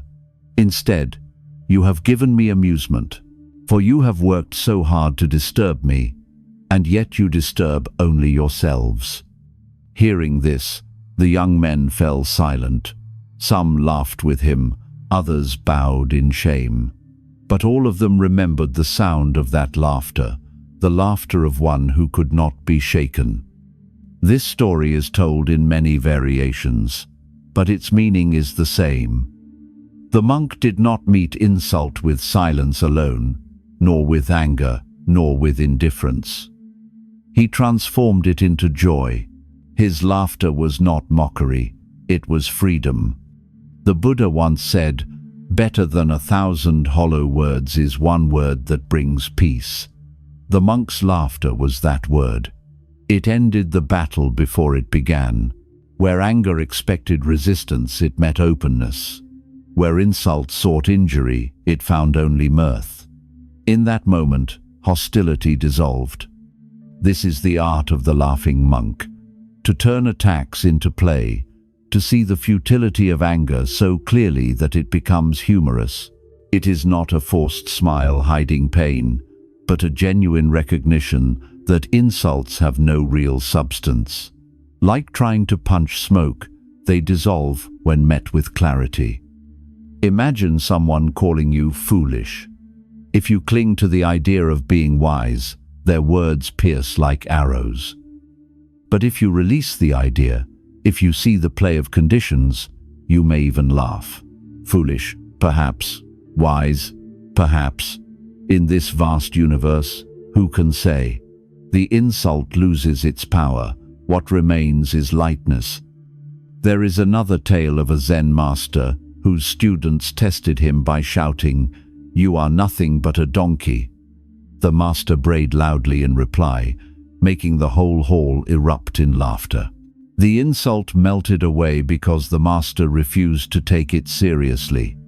By embracing the role instead of resisting it, he showed the emptiness of the attack. The practice here is not to ridicule others, but to free ourselves. When we take insults with heaviness, we suffer. When we meet them with laughter, we release the chain. Laughter becomes a sword that cuts through the illusion of offense. Tonight, reflect. When was the last time you were insulted? Did you carry the words like stones in your heart? Or did you let them dissolve like mist? Can you imagine responding with laughter, not cruel laughter, but the laughter of freedom, the laughter of one who sees that words cannot touch the sky of awareness? The Buddha taught, hatred never ceases by hatred, but by love alone is hatred healed. Laughter, when born of wisdom, is a form of love. It disarms hostility, not by force, but by revealing its emptiness. This does not mean every insult should be laughed at in the face of others. Sometimes silence is best, sometimes a firm boundary. But in your own heart, you can always choose laughter over injury. You can always see the futility of clinging to offense. To live as the laughing monk is to walk lightly. It is to see anger approaching and smile, knowing it cannot bind you. It is to taste the sweetness of freedom in the very moment others expect you to suffer. And so, the next time harsh words come your way, pause, take a breath, perhaps smile, perhaps laugh softly to yourself, as if you've just remembered a cosmic joke that nothing anyone says can touch the luminous awareness that you truly are. As we move forward, let us remember that every difficult person, every sharp word, every moment of irritation is not an obstacle, but a teacher. In the next lesson, we will see how the Buddha himself called enemies our greatest benefactors, our secret guides on the path of patience and liberation. The Buddha once said, "The foolish man thinks of his enemy as his obstacle. The wise man thinks of his enemy as his most precious teacher." At first hearing, this feels impossible. How can someone who hurts us, mocks us, or betrays us be a teacher? Should not teachers inspire, comfort, and guide? Yet the Dharma reveals a deeper truth. No one shows us our untrained mind more clearly than those who disturb us. There is a famous story from the Buddha's own life. A wandering ascetic followed him from village to village, shouting insults, spitting, and trying to provoke him. The disciples, enraged, begged the Buddha for permission to drive the man away. But the Buddha said, "No, this man is a blessing. Others offer me food, drink, shelter, but he offers me the gift of patience. If he were not here, how would I practice?" In those words lies the heart of the teaching. Easy people cannot train us in patience. Kind people do not test our compassion. Gentle people do not sharpen our wisdom. It is those who challenge us who provide the very grindstone upon which we polish our practice. Think of a sword. If it lies untouched, it rusts. Only when it is sharpened against the stone does it become strong. Likewise, our virtues remain untested until life sharpens them against the stone of difficulty. Every difficult person is such a stone. A Zen master once told his disciples, "You want peace? Then welcome your enemies. Without them, your practice is shallow. With them, your practice becomes deep." To illustrate, he sent one disciple to serve tea to an irritable old monk who criticized everything. The water was too hot, the tea too weak, the cup too plain. At first, the disciple fumed. But day after day, he continued serving, and gradually, the criticism no longer pierced him. Years later, he bowed to the irritable monk and said, "You were my truest teacher. Because of you, I learned patience." This is the alchemy of the path. The one who seems to hinder us becomes the one who helps us most. The Buddha compared it to a farmer who scatters manure on his field. To the eye, it looks foul, but in time it nourishes the soil, producing a rich harvest. In the same way, the words and actions of difficult people fertilize our practice, if we are willing to use them wisely. But to see difficult people as teachers requires humility. We must let go of the belief that we are already perfect, already wise. We must accept that our irritation reveals where we are still bound. A harsh word touches our pride. An interruption touches our impatience. A betrayal touches our fear of loss. These are not signs of failure. They are signs of where we must grow. The Buddha taught, "If you meet no enemy on your path, you have not yet walked far enough." He meant that the path of practice will always bring us into contact with those who disturb us. This is not punishment, it is curriculum. Think of your own life. Who is your teacher in disguise? Perhaps it is a colleague who constantly criticizes, a relative who never approves, a neighbor who provokes. Can you see them not as obstacles, but as mirrors? Can you thank them silently, not for their harshness, but for the patience and compassion they unknowingly cultivate in you? A story is told of a monk who lived peacefully until another monk joined the monastery loud, careless, inconsiderate. The first monk complained daily until his master said, "This brother is here for you. He is your true teacher." At first, the words stung, but slowly, the monk began to see differently. Each time he felt irritation, he recognized his own clinging. Each time he felt anger, he practiced letting go. Years later, when the loud monk moved on, the first monk wept with gratitude. "Without him," he said, "I would never have learned freedom." The practice is not to condone harmful behavior, but to use it as fuel for awakening. Just as a lotus rises out of mud, our patience rises out of difficulty. Just as compassion grows from seeing others' wounds, wisdom grows from enduring their storms without being swept away. Tonight, reflect on this teaching. Think of the person who most irritates you. Instead of asking, "Why are they like this?" ask, "What are they teaching me?" Are they showing you your pride, your need for control, your impatience? If so, bow inwardly to them, for they are polishing your heart in ways comfort never could. The Buddha said, "In the end, only three things matter: how much you loved, how gently you lived, and how gracefully you let go of things not meant for you." Difficult people help us in all three. They test our love, challenge our gentleness, and force us to practice letting go. So the next time someone disturbs you, pause, breathe. Remember, here is my teacher. Not the teacher I wanted, but the teacher I needed. In this way, every difficult person becomes a hidden bodhisattva, guiding you toward freedom. And as we continue, we shall see how wisdom and compassion, joined together, create the perfect balance, so that even while unshaken, we remain deeply connected to the hearts of others.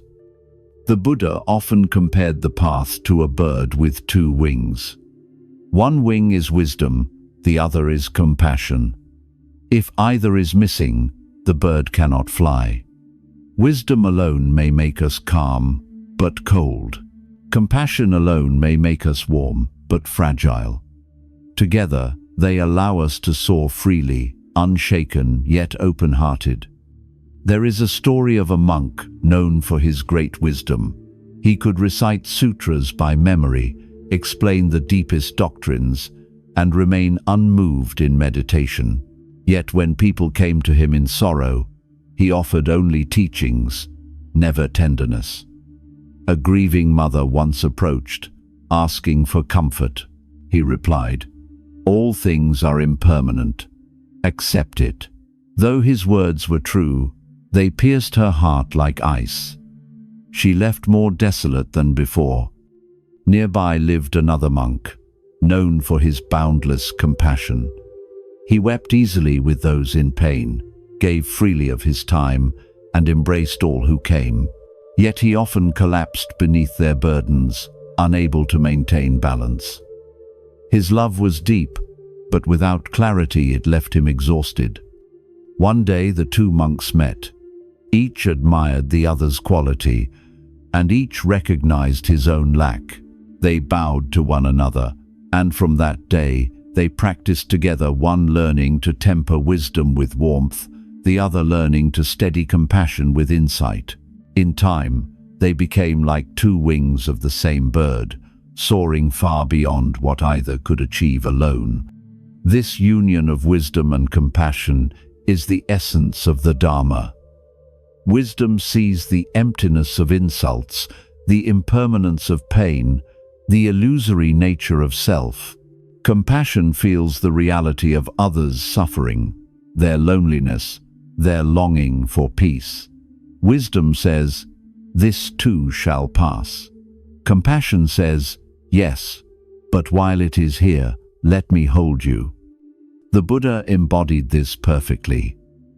When people insulted him, his wisdom remained unshaken, but his compassion moved him to respond with kindness. When the sick approached, he did not merely say, "All bodies decay." He touched them, spoke to them gently, cared for them with tenderness. His strength was steady, but his heart was soft. Zen masters remind us, the true mountain is not cold stone, but living earth that nourishes trees and rivers. In the same way, wisdom without compassion is stone strong, but barren. Compassion without wisdom is water nourishing, but easily scattered. Together, they form the fertile mountain, steady yet life-giving. How do we cultivate this balance?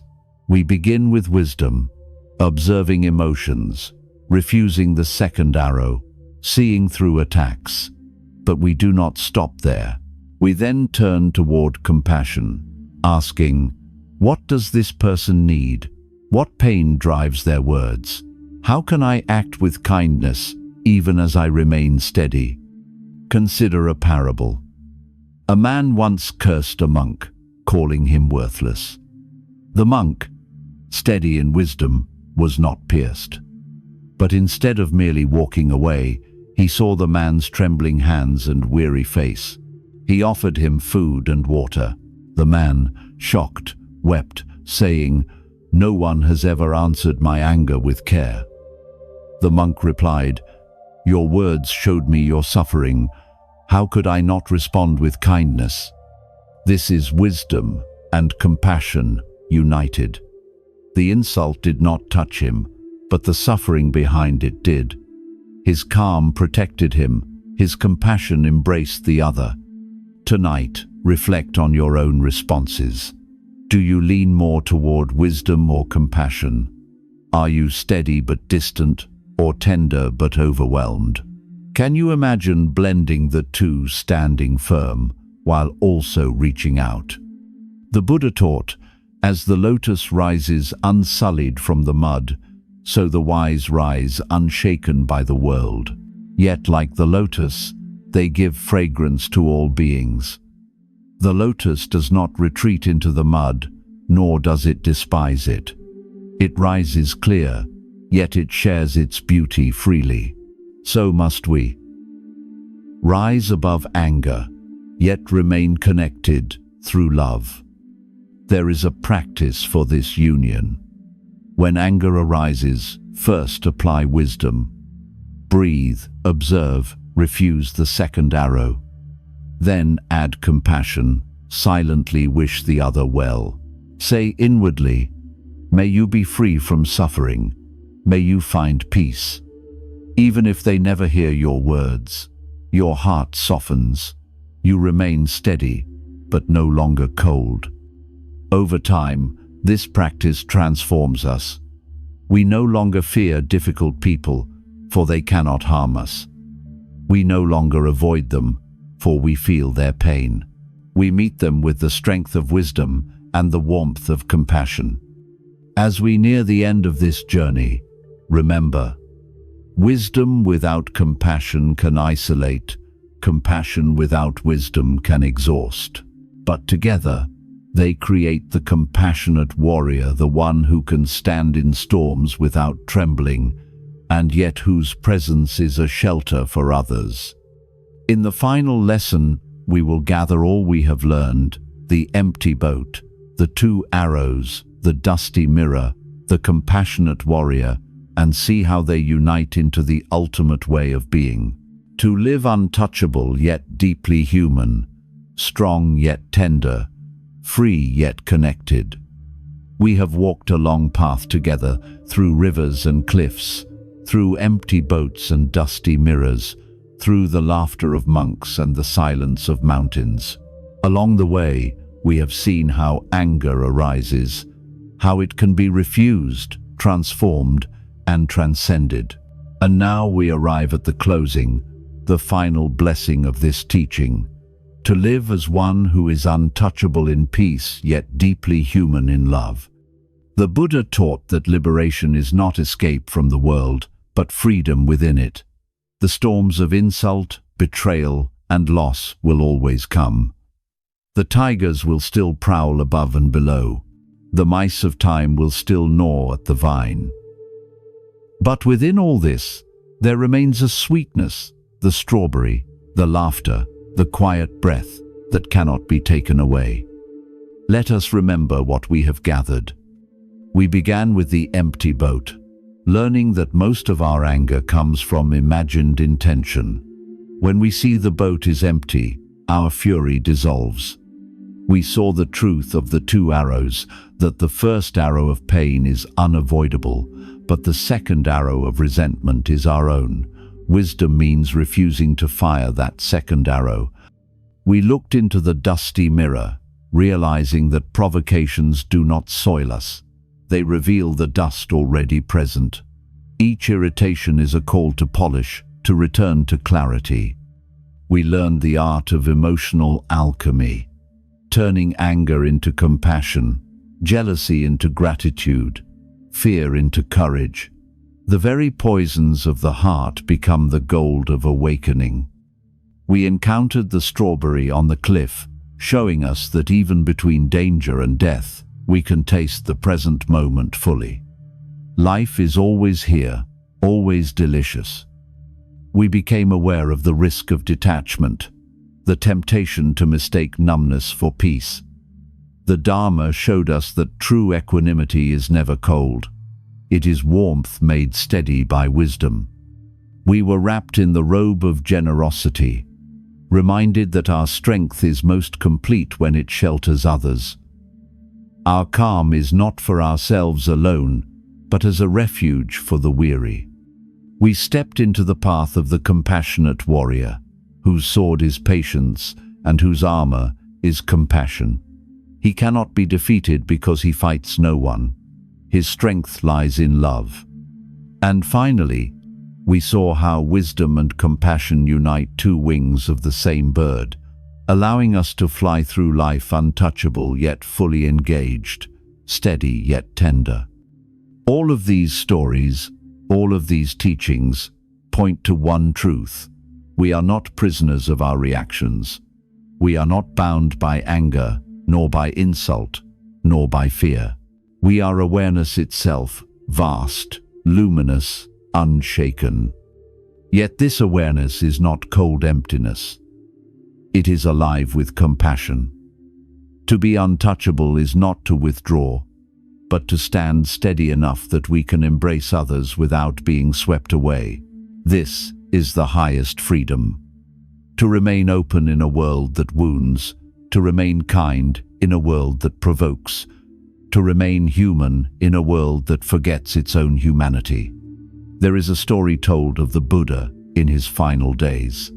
A disciple asked him, "Master, what is the essence of your teaching?"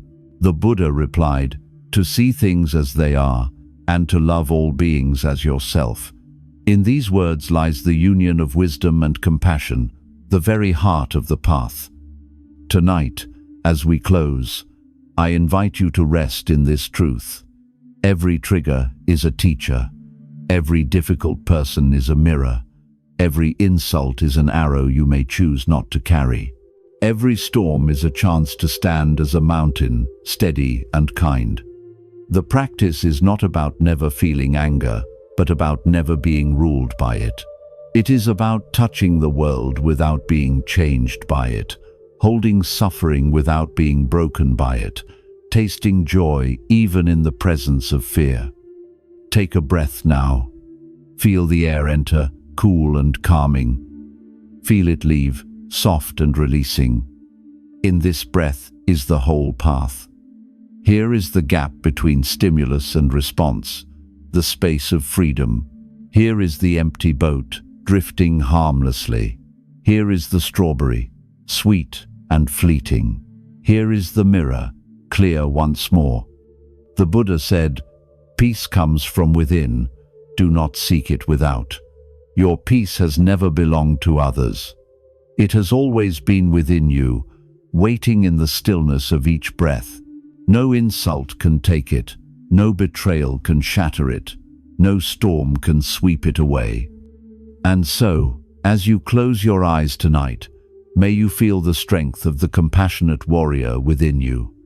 May you walk through the world like a mountain, steady, unshaken. May you carry the robe of generosity, warming others with your kindness. May you laugh like the monk, turning insults into play. May you taste the strawberry, savoring the sweetness of each fleeting moment.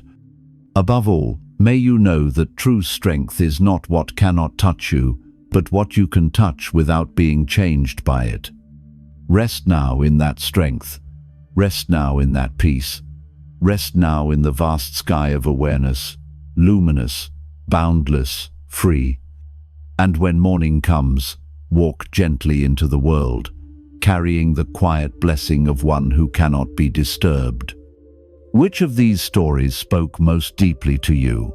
Share it, and in sharing, let us walk this path together, polishing our mirrors, tasting our strawberries, and building a world where wisdom and compassion shine as one.